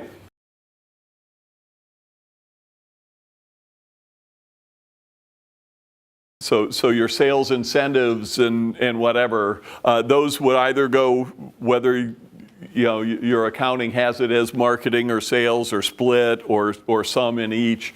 So that goes into that catch-all group, or it goes into your. There's actually a line for incentives and promotion, so you get to determine where you think it's best reflected in your budgeting.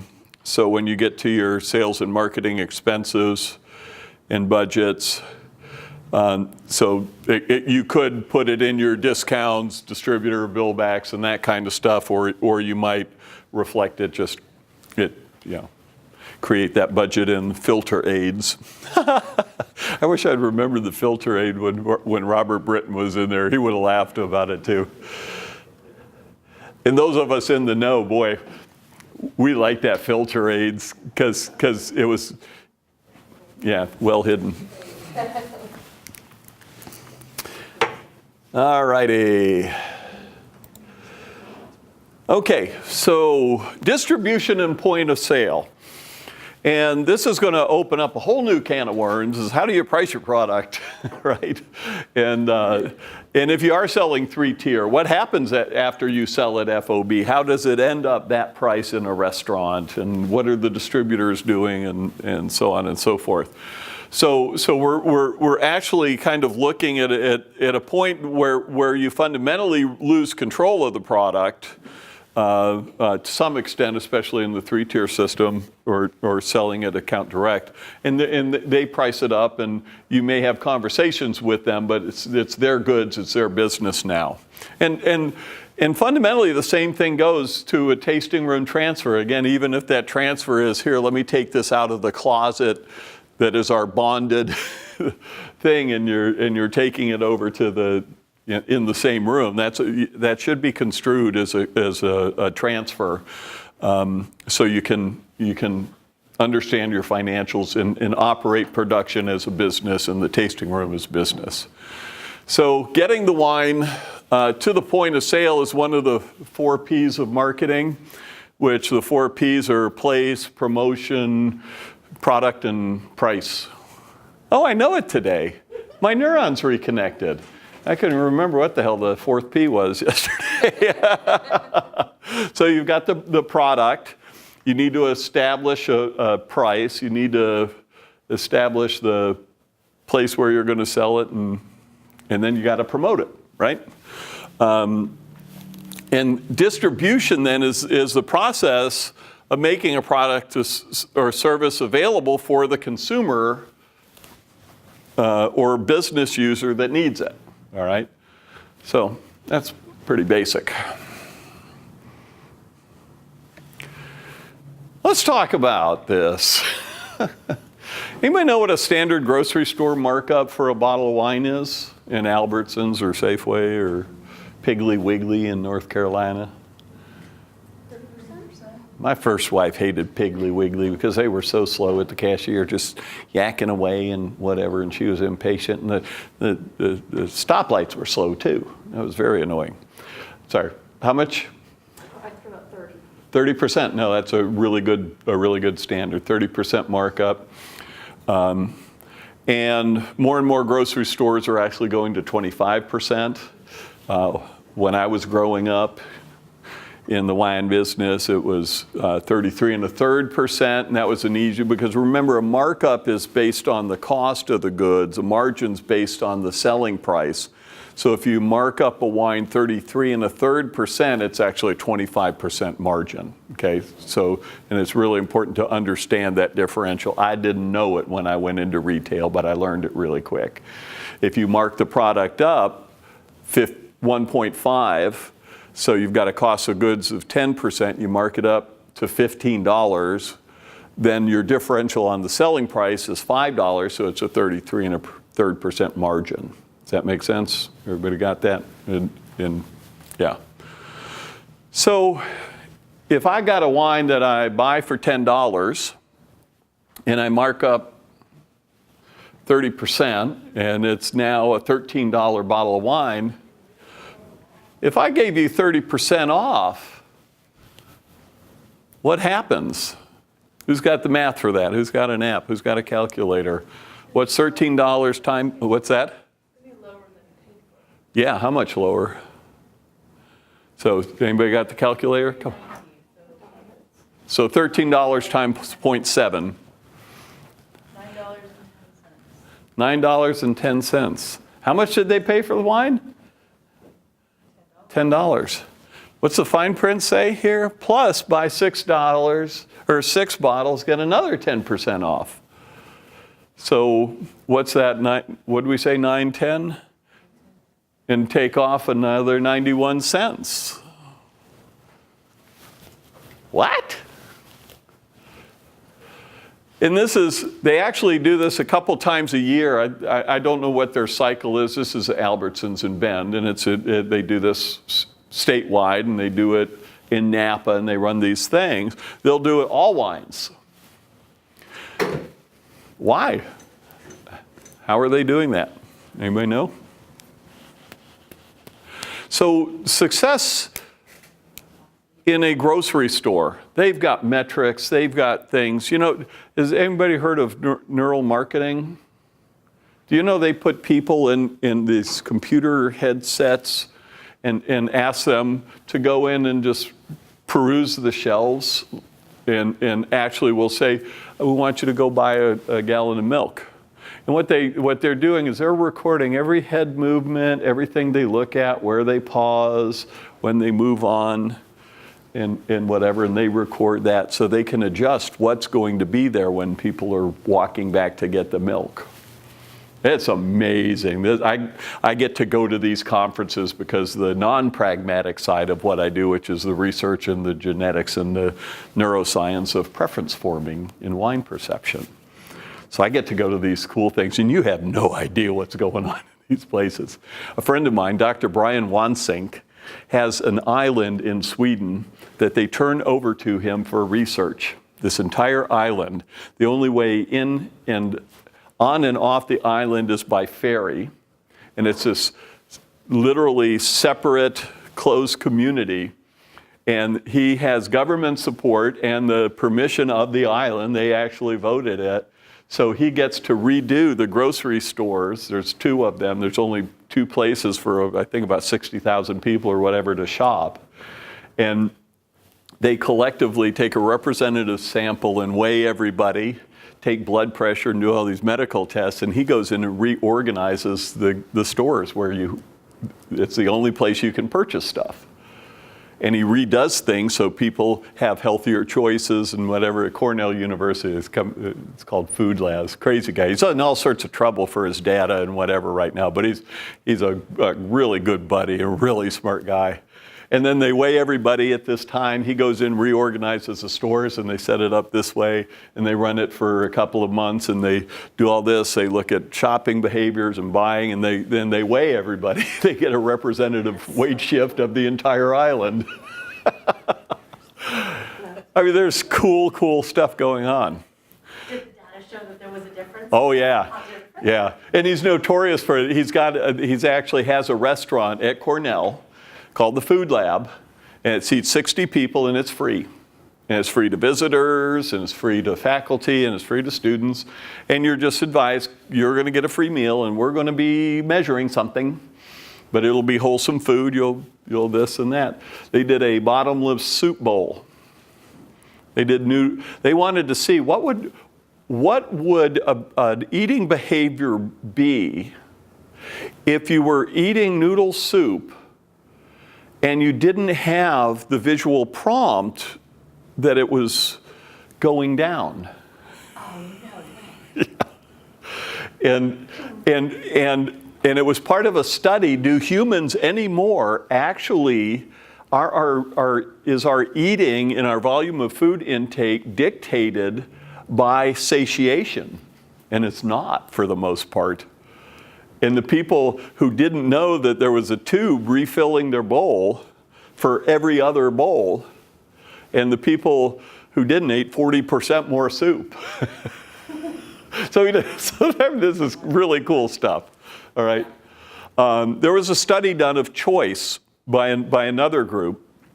And this data is out there, by the way. And if you really want to get some insights on what's going on in the grocery store, if you want to know what's going on in the restaurant community, if you want to know what's going on, get some of the magazines and see who's marketing what and what products and services, and get your head out of wine for a little bit to find out what's going on.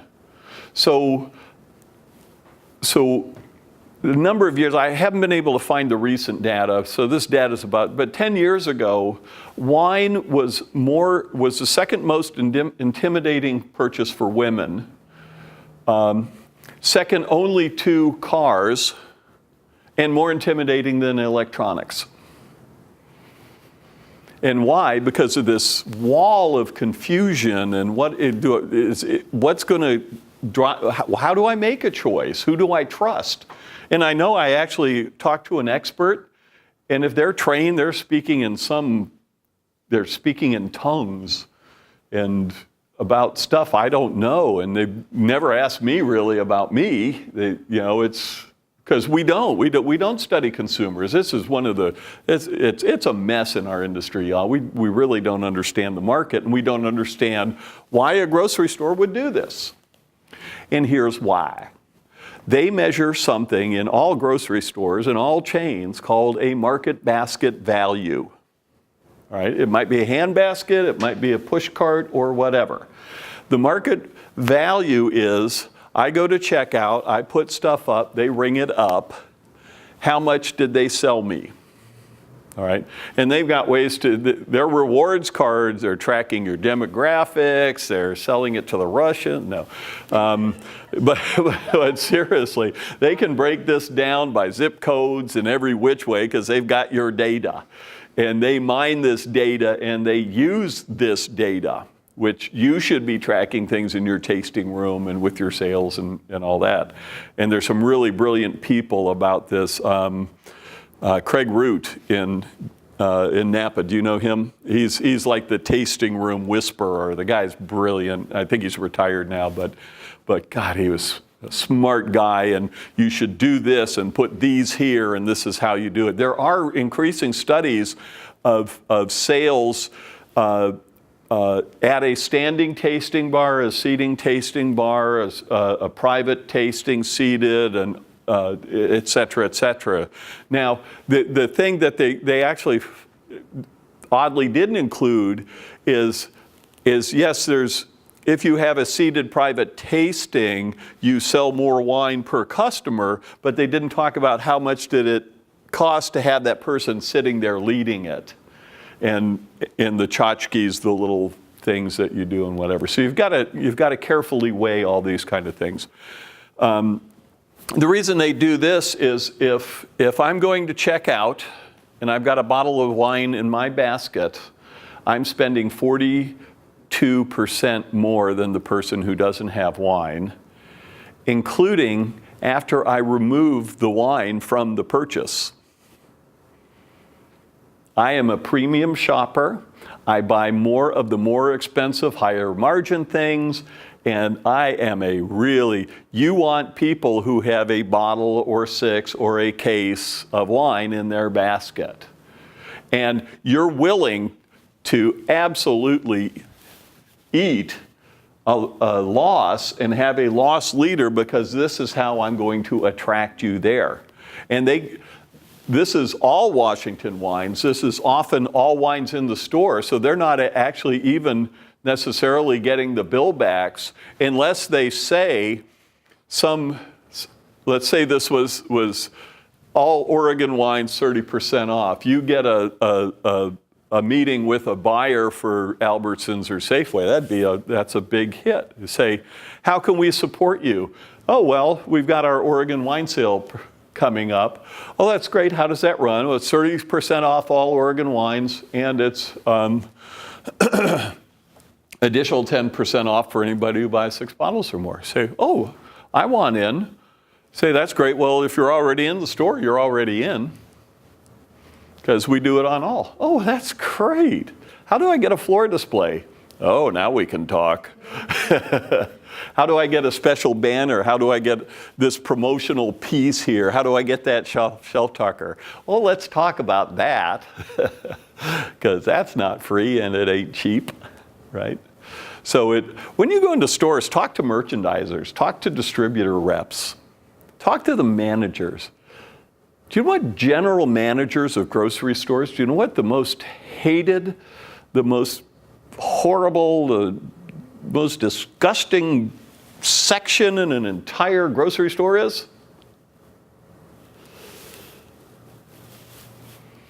How much inventory versus any other section?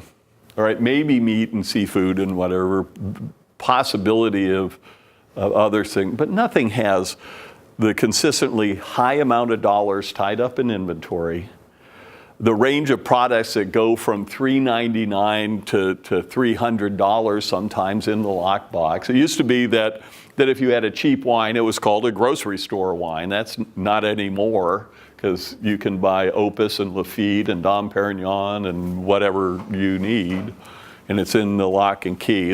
It breaks. In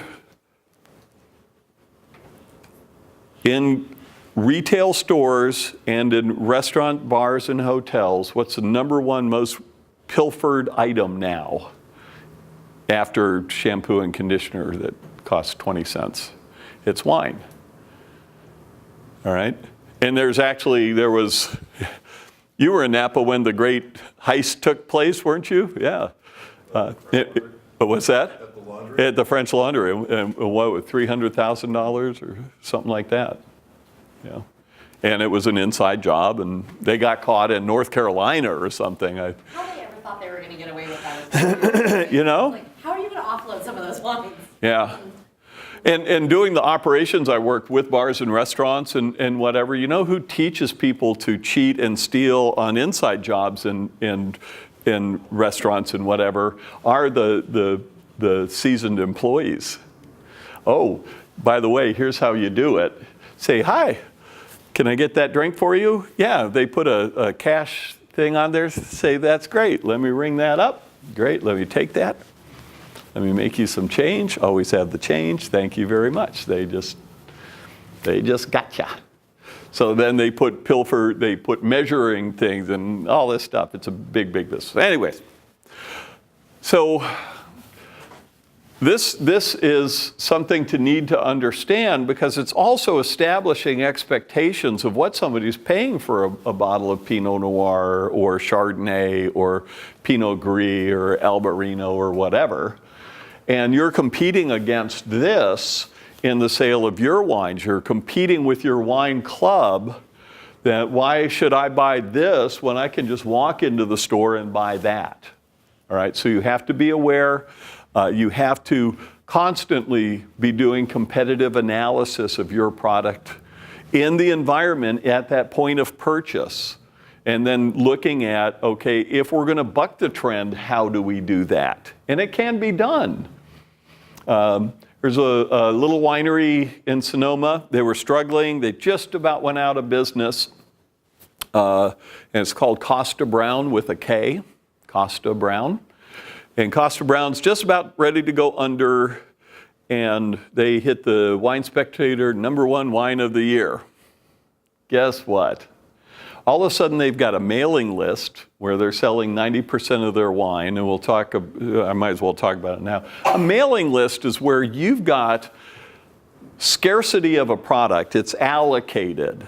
You've got to be in line. You've got to be on the list to get it. So there are allocated items of reserve wines for restaurants and retailers. It's a double-edged sword when you're doing it out in the trade, because, oh, they got 6 bottles and they gave me 2 bottles, or they got 5 cases and this and that. So allocations can be a real dangerous game. But if you're selling direct to consumer, and you can create a mailing list is where somebody signs up, they're buying at whatever price you're selling. You've got their credit card. When you release the wine, you send it to the people on the mailing list. You've got to have it fully allocated to sell. so that you're not offering it in stores or any other, in your wine club or whatever. And then you've got to have a waiting list to get on it, so that you've got the fear that if you decide, well, I don't need my case or my 2 bottles or whatever of this vintage, that's fine, you're off the list, the next person gets on. And the waiting list for Kosta Browne became longer than the waiting list to get into the French Laundry in Yountville, all right? And they were selling their Sonoma Coast Pinot Noir for $52 a bottle when the average selling price for that category was $26 a bottle. Put that in your cost of goods calculator and smoke it. All right? And some of the smartest people in the industry saw this, saw what they were doing. Now, they did 10% through 3-tier, but they did it expressly to get it into specific market, into restaurants that they knew that they could service, that they could work with, that helped to create that demand. So the sommelier or whatever, yes, this is only available from the mailing list, or, you know, and we get our allocation and whatever. So now they're marketing for you. You know, so there's a possibility, not that I would recommend doing this, you could create a special halo wine, it's called, that's only available, it's not even available through your wine club, it's only a mailing list item, and you start with 5 cases, sign people up, and see if you can, you know, build it out. Now you've got to have certain quality parameters. You've got to have diligence around the product and the expectations and whatever. But a lot of times people don't know the strategies that can get past that, because if all wines are on sale and you go in and you see what's Kendall Jackson's big P? I couldn't remember that yesterday. Sonoma Puccio or La La Crema? Crema. La Crema is a Sonoma Coast Pinot Noir. It's very good. And then you've got Sonoma Cutrer and this, but Sonoma Coast, the average selling price for the category is $26 a bottle. They're selling out, and when they release it, it's not how are we going to do this and whatever. They charge all the credit cards. They put it in shipping, and it goes out, and they're done. Inventory done. No more storage fees, no this, that, no bill backs, all full price. Okay. But unless you get that Wine Spectator Wine of the Year or whatever, you're fighting this. And the grocery store is willing to do it because they know what that means in terms of their seafood sales and mustards and premium bottled waters and produce and organic goods and this and that, okay? So learn how the game is played. And then the other part of this is actually, everybody familiar with these shelf talkers? Now, day to day when you walk into an Albertsons, how many wines are on sale every day? Everyone. Yellow tag. You gotta have the color on your tag or you're not gonna get caught. There you go. See yellow tag. So you got an MSRP, you've got a bottle price, and 6 bottles mix and match another price, and then you get that, you know, and then this keeps happening. Pay attention in a store and look at the differential. This is one of the exercises for my wine business class. We're actually doing this right now. Go into a store and you get a gold star if you can take a picture of the label that has the biggest discrepancy between the MSRP and the actual selling or the average selling price. Okay, so the ASP is an acronym you need to know, and it's either average or actual selling price, or street price. You know, what does it really sell for? And so who monitors this? And here's your behavior. You do this. You're looking at 2 red blends side by side, and they're both $8.99, but one has an MSRP of $24.99 and the other of $19.99. Oh, this is a better deal. So how did they establish the MSRP? You make it up. They call it a false strike. exactly. It's exactly what it is. It's a false front, but neurologically, oh, this is great. I get a bigger discount. It's the better deal. And if you have no other basis to make your selection, that's consumers. That's what we do.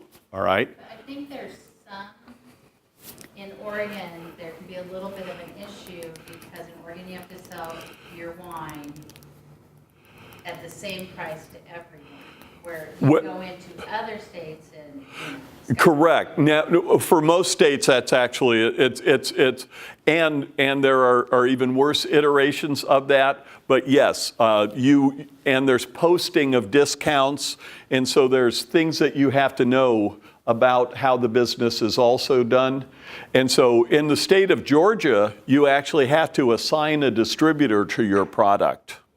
And once you make that assignation, you have no say in what happens. franchise state. It's a franchise state, okay? Then you've got states. You've got Pennsylvania and Utah. Now, the good news is if you make a sale in Pennsylvania, it's a lot of hard work. You've got to know their system, but it's now in every state store. And it's not sold in grocery stores yet, and it's not sold anywhere else. You still have to go into this plain-ass state store up to a counter and figure out how are you now going to market it because you don't have this and all that kind of stuff. And in a franchise state, so what happens is after Prohibition, guess who wrote the laws and started the distributorships and created the idea that every state, it was actually the revenuers and the mob who actually started the whole distribution system in the United States. And some distributors are great and they work hard, others not so much. They might have a little problem and send their cousin over to see you if you don't pay the bill backs and the fee. But seriously, so it can be a really ugly business, but it can also be really good people. All right, so don't use critical thinking. And the idea is that states protect it so that you can't go fill a warehouse with X number of cases at a certain price, and they make the purchase. You say, good, see ya. Then you go to another distributor and sell it for cheaper. So there's also a practice called posting and post-offs. If you decide to, in most states, if you decide to offer a discounting structure on volume purchases or just across the board or whatever, you have to register that post-off, that promotion with the state, and it's got to be offered to everybody in the state.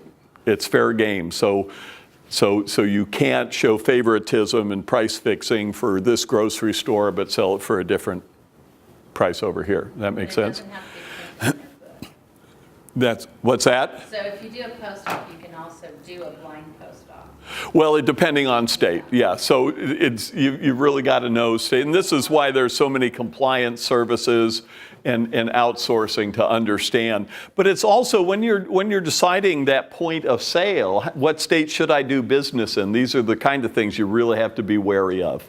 And when you're picking Bali or Belize as your export market, also really sometimes it's totally restrictive. You're not going to get your wine in anyways. But you can go do the market research and write that off. And of course the market's mostly at the beach. And you're doing competitive analysis of that cocktail with the little parasol. When I was a retailer in Atlanta, I had so much fun. I went from being a chef to being a wine buyer, and I was working for this really elegant, high-class organization called Happy Hermans, but it was a blast, and we were doing really cool stuff. And I found out that if I found something in a warehouse that was destined for somewhere else, but it was still in the warehouse, it was fair game.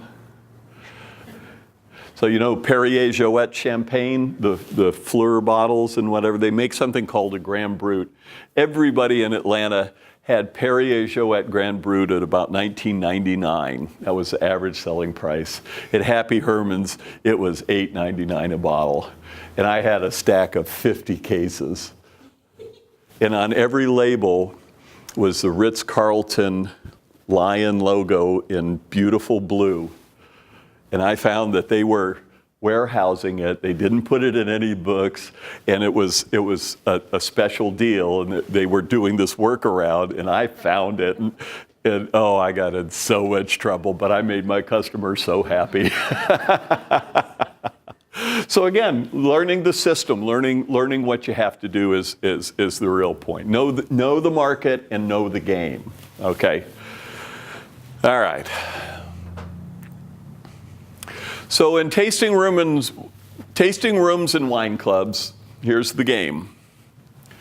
You get shoppers, you get visitors. Here's a visitor. Oh, can I help you? No. Would you like a tasting of our wines? I'm not sure yet. That's great. Here's it online. Scroll. Oh. Scroll. Here's in a retail store. Hi, can I help you? No. All right? Or yes. They don't become a customer till they buy something. Okay? You need to create a transaction. The difference between marketing and sales is a transaction. Marketing is promotion, marketing is stories, it's graphics, it's package, it's all these things, but there's no sale until there's a transaction. All right, so sometimes marketing and sales is clumped together, sometimes they're separated. At Behringer, we had a marketing department, a sales department, and PR was an island unto itself. That was my original job at Behringer Wine Estates, was in communications. Sometimes marketing or PR is a part of marketing, and it actually usually is. So it all depends on intent. And PR is getting third-party endorsements and stories and things in the Wine Spectator or the local travel magazine or whatever.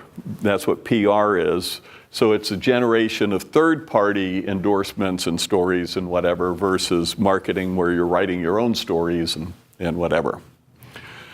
Once you get somebody to buy a product, you need to understand and engage in customer relationship management. Whether they just stumbled across you on the web or saw something on Facebook that they clicked on and got them to, and they made a purchase, you want them to come back. If they come to your tasting room, you want to find, is there any way we can stay in touch? If they're a member of the wine club, we want you to feel special. How do we do that without pissing you off? Because an awful lot of the things we do, actually now, we're doing to the point of, just take me off your list. I'm tired of your bucolic pictures of this and that, and it's just junk mail to me now, right? And so customer relationship management is an imperative so that you can retain people.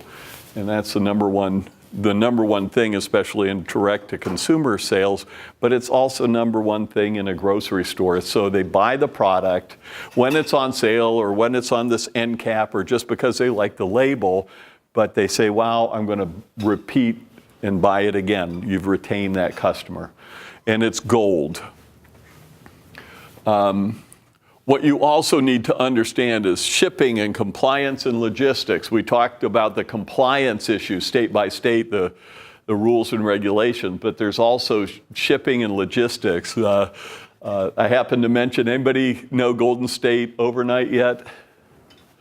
You need to look up Golden. Now we have somebody, they're just getting into Oregon, but they are kind of where FedEx was 30 years ago. I needed to get 2 pallets of wine from Fresno to Port of Oakland, and I was able to do it for $155 per pallet overnight. Overnight. I don't think you ship a case of wine for that. They built this company for wine shipping.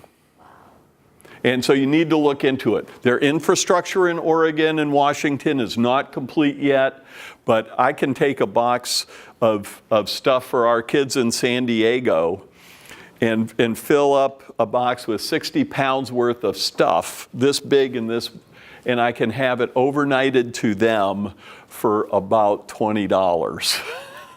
Okay, so look them up. Be aware that there are a lot of things about pickup and servicing that they're not fully set up, and they only service a limited number of states, but they were built to overnight cases of wine. All right, so anyways, and remember that shipping and logistics, these are things that are negotiated. You know, have the meeting with the FedEx person and get their representative and say, you know, we're doing this amount of business. We don't know whether we want FedEx or UPS, and mention Golden State Overnight is actually just a knife in their side. And seriously, maybe you never used them, but they really tick off the FedEx and UPS people. Have you had much experience with them up here? Yeah, FedEx and UPS, like to play them off each other all the time. Yeah, and if you tried Golden State Overnight? I haven't seen them up here yet. Yeah, they're servicing it, but there's some issues around their infrastructure. California. Yeah. I mean, they really are amazing. It really is. Okay. And then also the logistics, you know, how many cases do you have to ship where? Can you consolidate that? You know, and I don't know what the logistics is like for you guys, but you know, it's fully built out in some areas and not so much in others.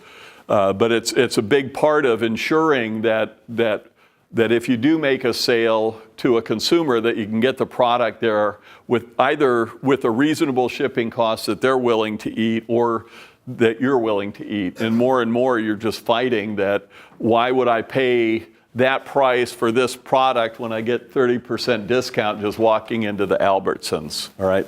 So regardless of whether you're selling in the Albertsons or ad nauseum, that's a big piece of your price setting and practices, okay? And then also remember that hospitality and events, it's a lot of wineries, they break even on the wine and they make the money in the hospitality and events. Anybody been to Temecula? Okay, and what's the unofficial logo for Temecula? I don't even know, but the only thing I can remember was the amazing swimming pool I swam in where there was music underwater. Oh, yeah, they do that kind of stuff. And the unwanted logo that keeps popping up is drunk bridesmaids standing in the back of a limo through the moonroof. Yeah. And they're really trying to break this. They've become the northern San Diego County destination for weddings. After getting devastated by Pierce's disease, that's a whole nother story. But right now, Mount Palomar Winery, look them up if you want to see what you don't want to become. Mount Palomar can conduct simultaneously up to 8 weddings at once at their winery. That's like seriously my definition of a nightmare. Yeah, and this, you know, at the very beginning, remember, where are you looking to allocate your time and your resources and your energy? We were doing a series of similar workshops like this with Virginia Tech and a really great guy, Dr. Bruce Zocklin, and we just had an event at a winery in Charlottesville, and we're with the owner having a really wonderful glass of Cabernet Franc, and it's this beautiful, you know, East Coast Virginia evening, kind of thick air and the lightning bugs, and the smell was wonderful. And I said, what do you hate most about, you know, where you ended up here? That's a really great question. A lot of people don't ask, you know, to vineyard owners and winery people and sommeliers. What do you hate most about what you do?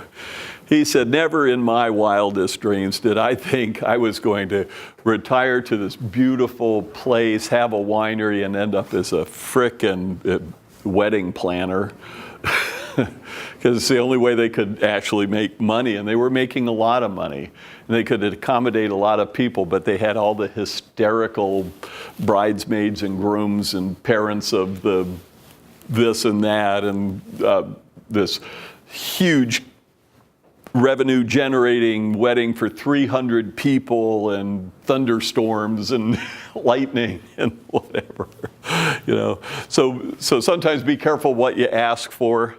But the hospitality and the events, because hospitality events also then become part of the CRM, that are part of that retention, and offering special events for the club members and that kind of stuff. So there's a lot of interrelatedness. And of course, then you've got all your permits and everything else. And every wine region in the world is more and more looking at the tourism dynamics, whether it's in Kelowna, whether it's in Turkey, whether it's in Jian, China, that I went to in December, right across the border from North Korea, the northern border of North Korea.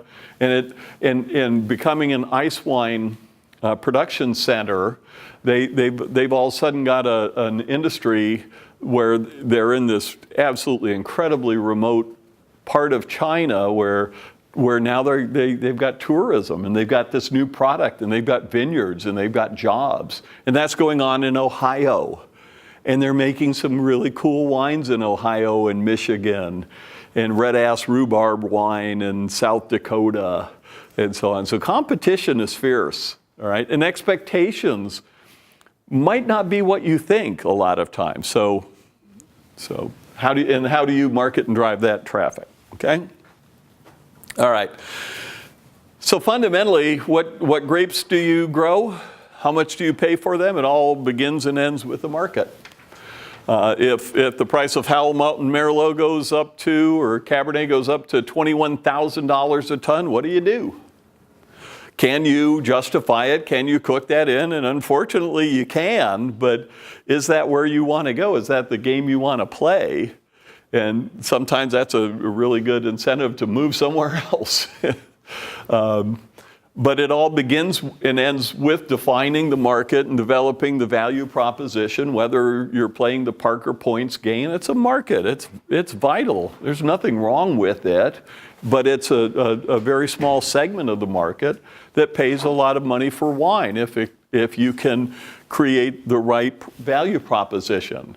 So there's wines that people buy that's $300 a bottle that they think, wow, look how cheap that was. And if you could find the right people shopping for Screaming Eagle and they can find it on a wine list for $1,000, that's cheap. And they'll buy it in a heartbeat. That's a whole different value proposition than that beautiful bottle of Tempranillo that you worked your ass off to plant and grow and get the grapes and process and whatever. If you say, oh, I've never heard of that before, and you've got to develop that. You've got to groom it. You've got to connect and make people aware of a product. And sometimes that's just having it on the shelves, the wine lists, or this or that. But on the internet, how are you going to reach out? How are you going to build that awareness? What are your plans? Then, oh, I've heard of that. Now how do you engage it? I want to learn more. I want to find out. I want to pick the bottle up, look at the back label, do something, and engage it. And then you've got to have the wine where the market is going. This is the place. Convert them from just a shopper, can I help you? No, to actually coming over. Could you recommend this? Or yes, I would like that tasting, or I'd like to try this. And this is where my example of Pride Vineyard, here you've got people that have really, really expensive wines, and now they're engaging sweet wine drinkers, not holding them as stupid or uneducated and so on.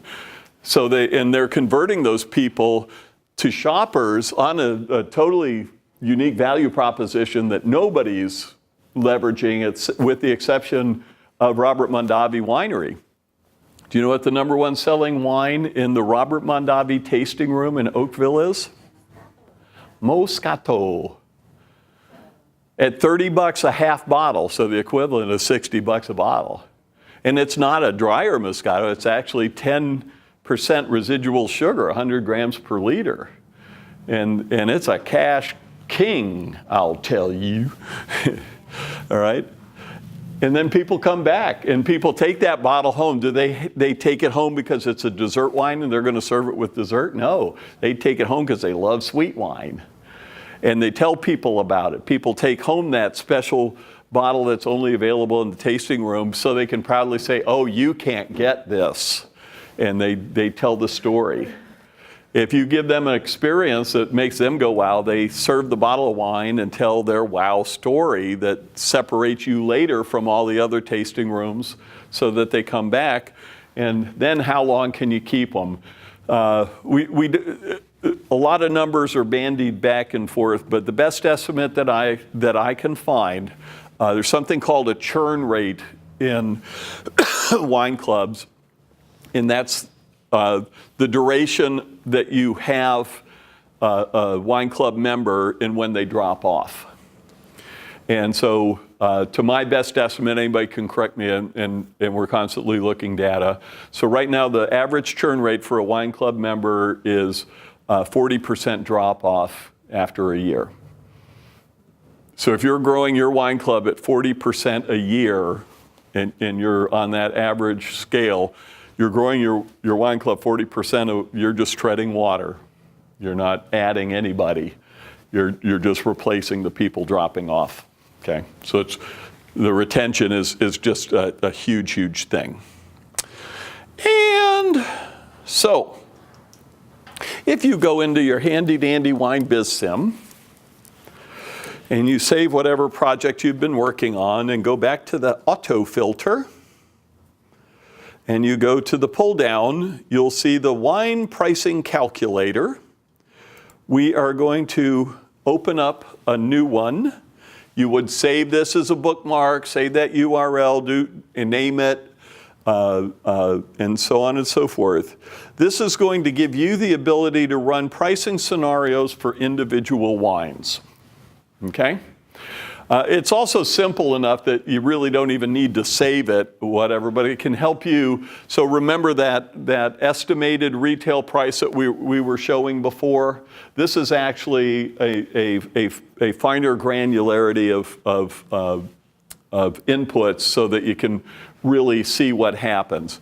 Now, the easiest wines to price fundamentally are when you're selling direct to consumer, because you basically own the goods, you know what the cost of goods. Best practice is to have a transfer price so that you can separate production profitability and performance from the tasting room and or wine club. So what we recommend is that the transfer cost from the winery is your FOB price, that they're actually operating as an independent retail and wine bar, right? And they're purchasing, even if it's just on paper, they've got a price that they're paying so that you can separate that production profitability. So the way this works, we're going to show you what your modifiers are going to be in terms of creating a national retail bottle price, what kind of restaurant sales scenarios, and a distributor selling price. So if you do three-tier selling, you can take your transfer, your FOB selling price to the distributor, what they would then sell to the retailer, and what that would be. Does that make sense? Sort of. All right. So again, put the name in the vintage. If you want to store this, you can run these and clone these, put your name, the date, and so on. And then what you first want to do is establish what your transfer or FOB price is. And then you're also going to enter an MSRP, but this is a fantasy price. And what did you call it? The false front or? False front. Yeah, the false front, okay? So this could be a target price that you're trying to hit, and then as you're doing this, you can see how close you are to the target. But so that's what we actually recommend with this field, okay? And also be aware that people do get fined, and there are violations if you create too much of a false front or a fake MSRP. The biggest differential that we've found is a wine that on their website and on the shelf advertises an MSRP of $24.99 for a Chardonnay, and its average selling price is $8.99. All right, and they actually got pinged. They actually got fined for that. So it's not something that's rigorously monitored and whatever, but it does happen. So you have to exercise some caution. And then for your tasting room and wine club, you can market, you can double the price. It's called keystoning. So if it costs you $15, you keystone it, you sell it for $30 in the tasting room, okay? And don't forget, you've got all your operating overhead, you've got your permits, you've got your point of sale materials, you've got your merchandising, you've got your staff and labor and so on. We'll have a whole separate workbook for this. And it could be that your tasting room and wine club pricing is the same, or you might offer more discounting in your tasting room or in your wine club and a little bit lower. And so you can play with these numbers and see what happens when you modify the markup, okay? Any questions about that? That one's the simple one. A really good practice, and I've been surprised at how many wineries use this workup to actually establish their tasting room price. Even if they don't sell through the 3-tier, they use a 3-tier markup, okay? Or costing and markup schedule.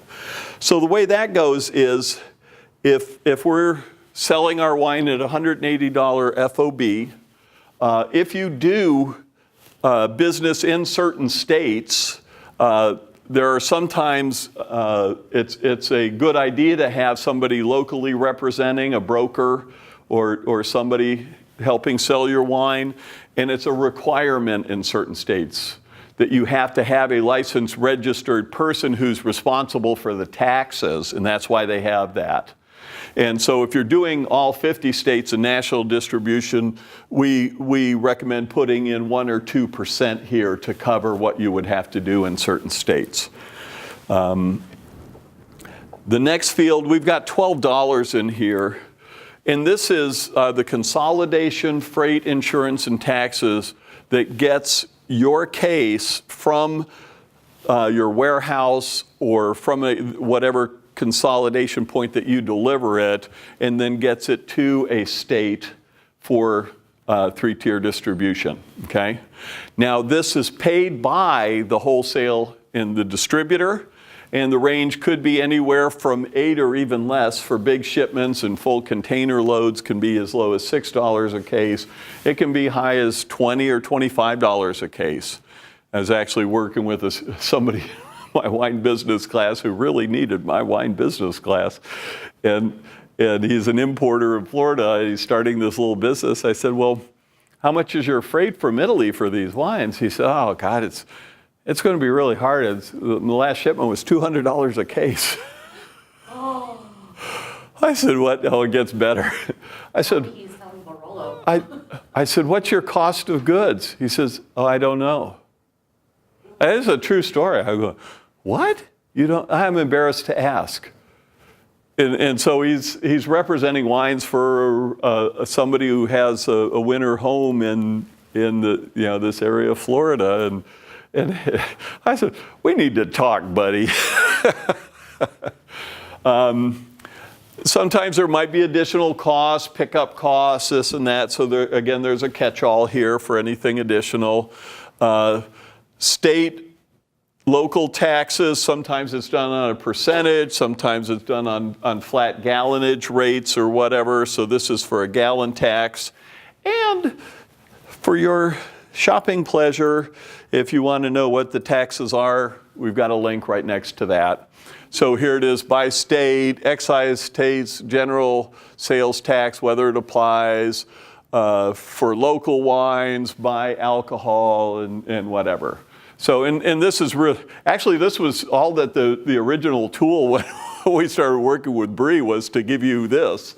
And now we got all these workbooks. So we think we over-delivered. We're excited. Carried away. We really did. We wanted to do something really meaningful and helpful. And then this kind of stuff is, just being able to know you can click in there and find this kind of stuff. And then if you're trying to say, should I do business in this state or that, look at what are the regulations, look at what are the taxation and those kind of things. Look at whether you want to go there on vacation or not. All right? Okay. And then, let's see.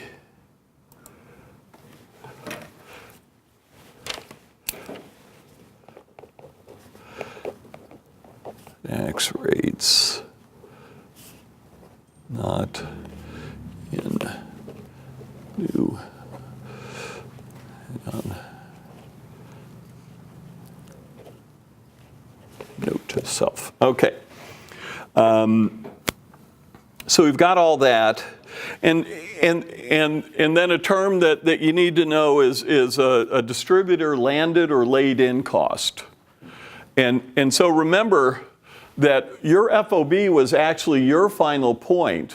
This is not where you make or lose money, but it's what happens in the pricing and what happens to your goods when it's being delivered and taken possession by a distributor. And so the distributor landed cost of goods then is all the taxes, the consolidation, freight, insurance, and whatever. And it gets you there. Then the distributor marks up the goods. And that's a wild game. It's a wild-ass game. In the state of Georgia, they'll double the price. But if you buy a bottle, you get a 15% discount. What if I buy less than a bottle? It's this discount game that's insane. And the mentality is all based on what's my discount. Literally, I was selling commodity classified growth Bordeaux's when I became a broker in the state of Georgia. And I had Chateau Mouton Rothschild and Chateau Lynch Bages, 1982 from this great vintage. In my case is the same as anybody else's case. And I thought, I was so tired of this discount game. Now I'm a broker, so I went from retail to broker. I thought, I'm just gonna have transparent pricing. I'll just say this is our price. And this is how crazy the mentality is. So I went into what were formerly my competitors and say, hey, I've got my list of 1982 Bordeaux's. And they say, awesome. The first question they ask, what kind of discount are you offering? I said, we're not doing a discount. The Mouton's $500 a case, which it used to be. It's now $500 a bottle, but I'm old. So it was $500 a case. And they say, no, I've got state wholesalers gives me a 25% discount. I said, I know, but they're charging you, if you look at their cost less the discount, they're $620 and I'm $500. Yeah, but they give me a discount. And I swear to God, you could not argue with that. They would not listen to it. And I'm going, Jesus, no wonder I was so successful in retailing. You guys are morons. I mean, I couldn't get it. It drove me absolutely crazy. So I had to put this cockamamie discount, and I offered 30% discount. So anyways, but you need to find out what it does a distributor market up, and then later we're going to talk about discounting that back.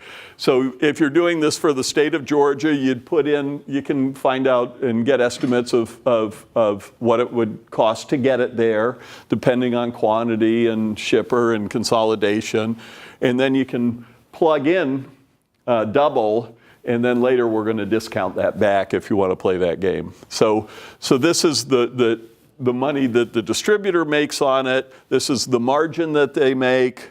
This is the dollar amount, and then this is their price to the next licensee, to the store or to the restaurant. That make sense? Okay. So that's that. All right. And so this now becomes the price. Now, and we've also got an export. In export, we've got an extra field or two for things like VAT and different duties and tariffs and stuff like that. So, of course, you get to add another 15% tariff to China right now because countries love to retaliate against luxury goods, and wine's one of the prime targets. But again, the same kind of thing. And for the export workup, very similar to the previous. And then that gets us to the retail and restaurant. So if The distributor frontline bottle price is $24. Now you could double that, and you could say, okay, but the distributor is selling it at a key account discount. So this is your discount modifier here. So if you're doing an actual state workup and they do this ridiculous markup and they discount it back, you can account for that on this line, line 3. And then the typical markup you can put here, and then you can see the margin modifier. And let me go to, hang on just a second. You can't see one of those. S4, expand columns.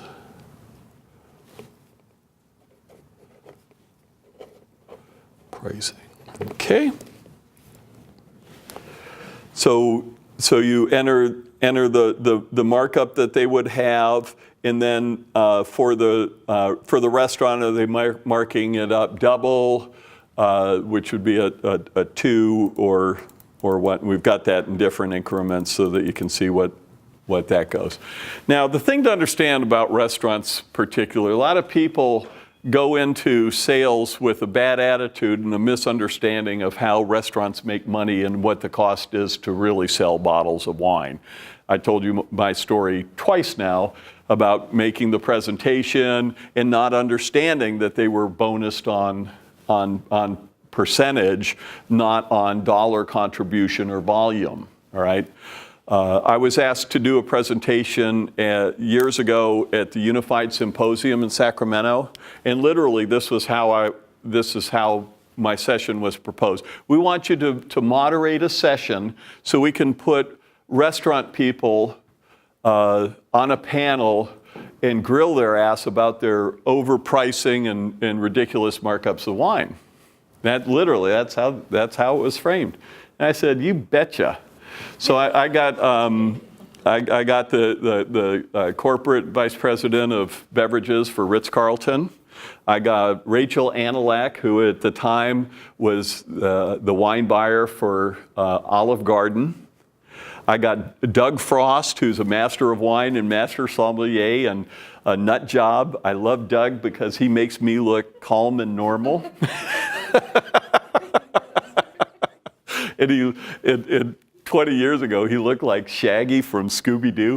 Had the little beard and the bowl haircut. And my favorite presentation in history was when I put up a picture of Doug Frost and then put up a picture of Shaggy. It was hysterical. Okay. So anyways, basically, here's how it went.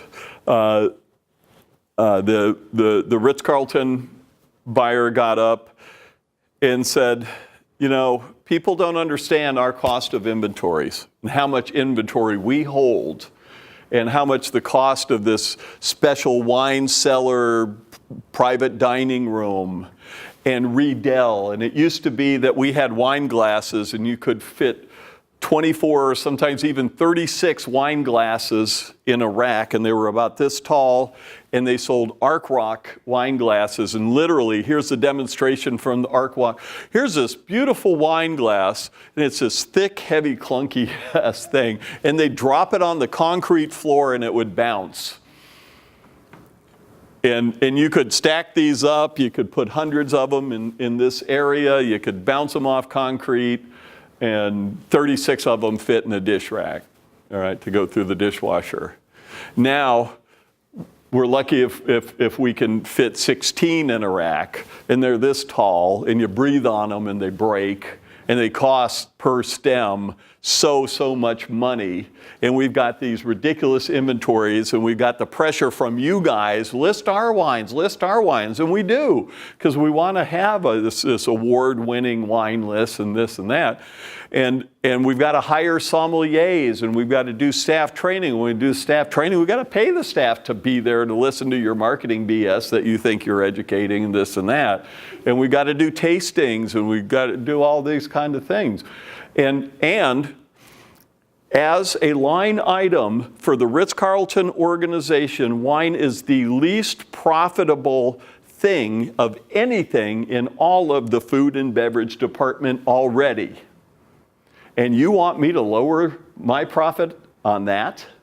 When we get a corporate directive to improve beverage margins at the Ritz-Carlton Hotel, that is a direct order to sell less wine. Sell more water, sell more beer, sell more cocktails, sell more anything. Wine's killing us. And that's the reality. And he sat down. Everybody's going, oh shit. And Rachel Analog got up.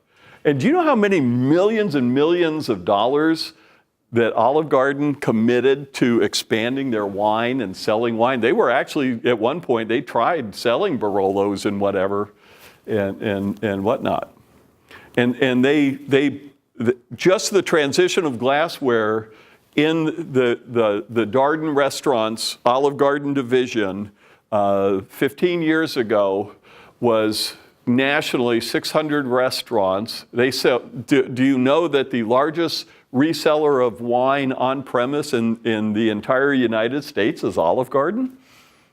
Most people don't, because we just immediately go, oh, I wouldn't dine there. Well, people are dining there, boy, and if you can get your wine there, it rocks. You can sell a ton of wine. And so again, we put the pressure on certain stores and certain retailers, even locally, and we don't look for the outliers. When I was a broker, I had a brand called McDowell Valley Vineyards in outside of Ukiah, California. No, where are they? Where was Fetzer? Hopland. All right. And the owner, wonderful, wonderful guy, came into Atlanta one time, and I said, we were going to go have lunch at the Ritz-Carlton, and we'll go a little late so we can talk to the sommelier. And Rich Keene, the owner, said, I don't want to go to goddamn Ritz-Carlton. So where's a place that's happening? I said, well, this new place called Indigo down in Virginia Highlands. And I said, we can go there. He says, are they fun? I said, yeah. He said, can we get drunk with the owner? I said, maybe. He said, let's go get there. And he knew that if we went and built that relationship and whatever, it became the house pour, and they're buying 5 cases of red a week and 20 cases of white a week, and they're selling the shit out of this wine, versus going to have a high prize lunch to get one wine placement that goes with 1,000 wines on a list. And that was a big lesson for me also of where, pick and choose and understand then when you're looking at a wine list, see if you can learn to do this math in your head. And do not go in with an attitude like that it's overpriced or underpriced or anything else. Know the game, know how to play the game.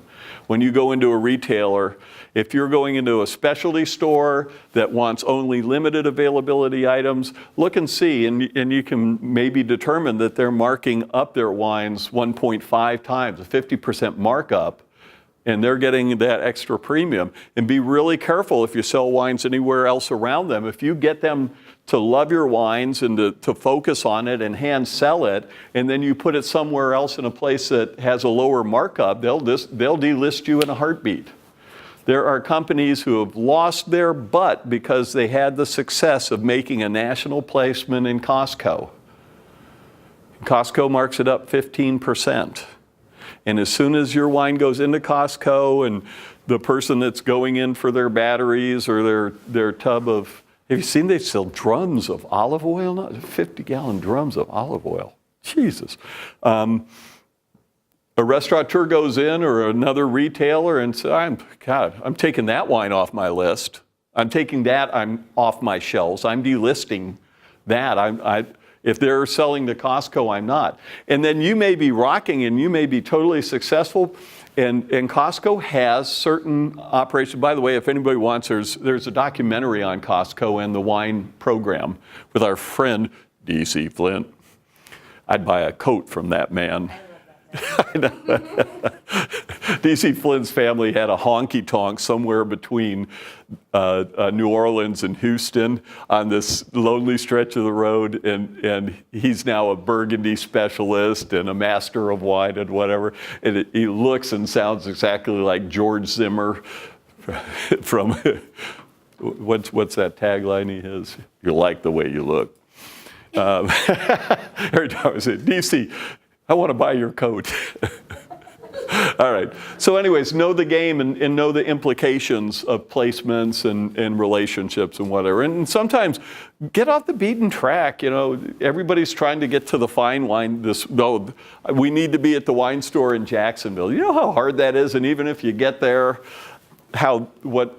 what chances? Now, develop that relationship. Maybe you've got something special. Don't not do it, but know what the game is there, and then find another wine store where maybe there's some affluence around it and whatever, and people come in there, and maybe you could have the most premium product in the store, and that nobody else is serving it because you don't think it's that big a deal. I mean, I ran Happy Herman's in Atlanta, Georgia. We had a rare wine business with clients literally all around the country. We were doing direct imports of Bordeaux's and Burgundies and whatever. And it was Happy Herman's. So there you go. All right, so does all this make sense? Now, a lot of people use this distributor markup and this and that. Number one, to learn what's going on with competitive products in the market and so on. But also you can use this as a build-up to establish, instead of just using, I'm going to double the price for the tasting room or whatever, I'm going to do my retail workup, and then I know I'm kind of in the ball game with competitors and that kind of stuff. So it's sort of a check and balance, okay? What else? It's a bright light up there. Yeah, 8 minutes of Q&A. Any Qs? Any A's? Hey, on the costing Yes. side, I couldn't find like a plug-in or somewhere to plug in overhead and production labor. Was that built in there somewhere? I just missed it. No, it needs to, it depends on how you're going to establish your production cost per ton. So if you want to have that cooked into it, and later we're going to do, it becomes a black hole basically. There's so many different options and whatever. So that's a great question. So what we recommend is start if you need with sort of a guesstimated, or look at past years, look at your labor in this, how many tons you processed, and then put it into that cost of production. And Okay. yeah, so you Somewhere that you know it's going to work. right. So with your accountant, or if you do the book, you know, what are you paying in rent and utilities and debt service, and start to decide what goes into that. So that's a really valuable exercise, and then put into it, you know, equipment and purchases, yeast and filters and all that kind of stuff, and then come up with a gross number, and then divide by the number of tons you processed.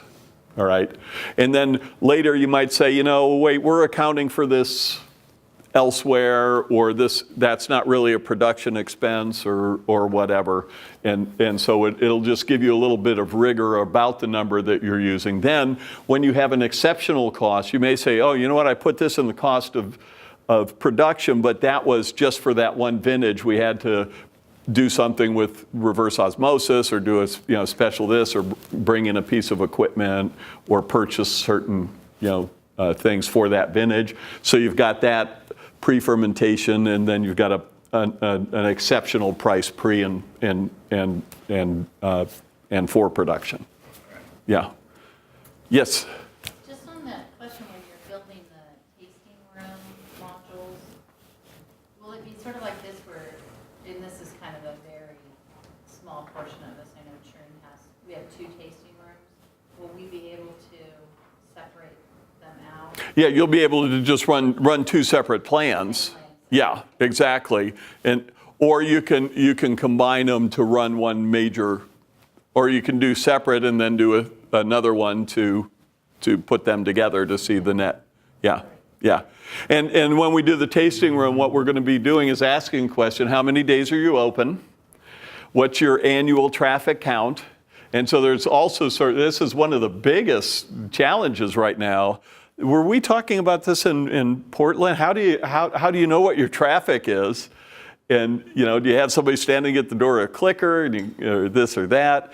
And because it's really important if you can measure it, how many people come into the tasting room versus how many people actually make a purchase, so that you can learn what your conversion rate is.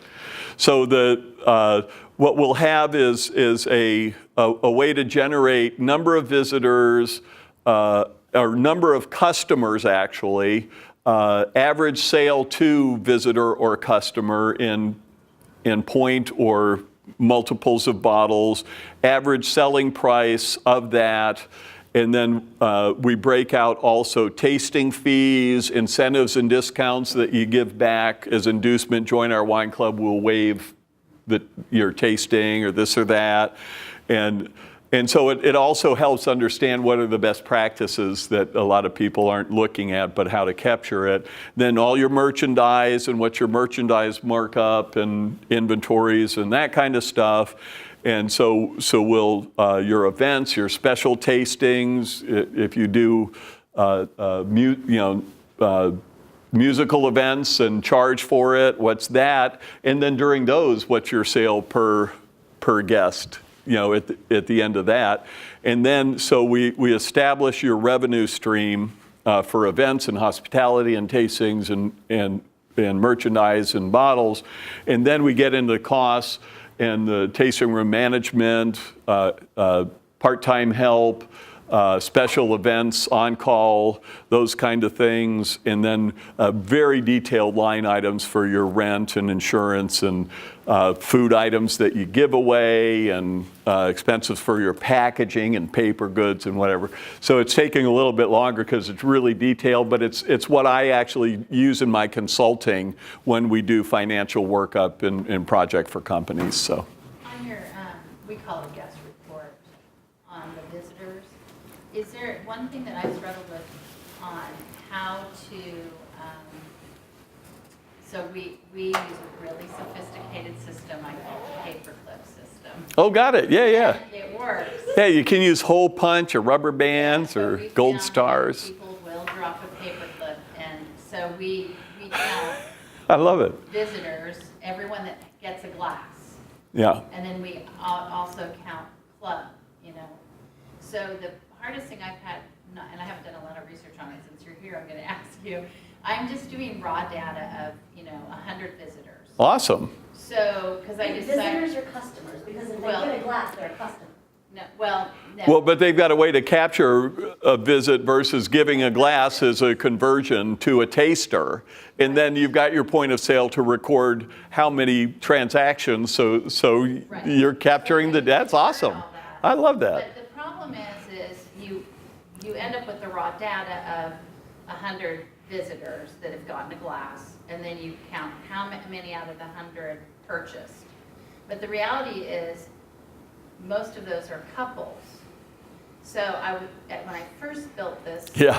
great Excel sheet, I was like, okay, let's do a 1.7 conversion, and then I'm like, Oh, yeah, so we finally decided, let's just do raw data. Yeah. And then try to read it. Is there a? No. It's a nightmare. We talked about the black hole. This is the black hole of black holes. How do I count it? You ever who's been to a Waffle House? Oh, yeah. Yeah. And what do you hear when you open the door? Morning. Welcome, everybody. And they're trained and they're fired if they don't do it. All right. And so you could have somebody with a counter, somebody who walks in the door, welcome, and click. Yeah, I don't know. Paper clips or. When you're trying to. No, when you're trying to then what to do with the data, what are the benchmarks? Fill out surveys, help us out. Visitors. Yep. Yeah, it's 100 No. visitors, but really it's probably 60 potential buyers. Right. So Yeah. we had 30 buyers, so really, get 50% buyers. Understood. And now you want to see how you're performing against other benchmarks that don't exist.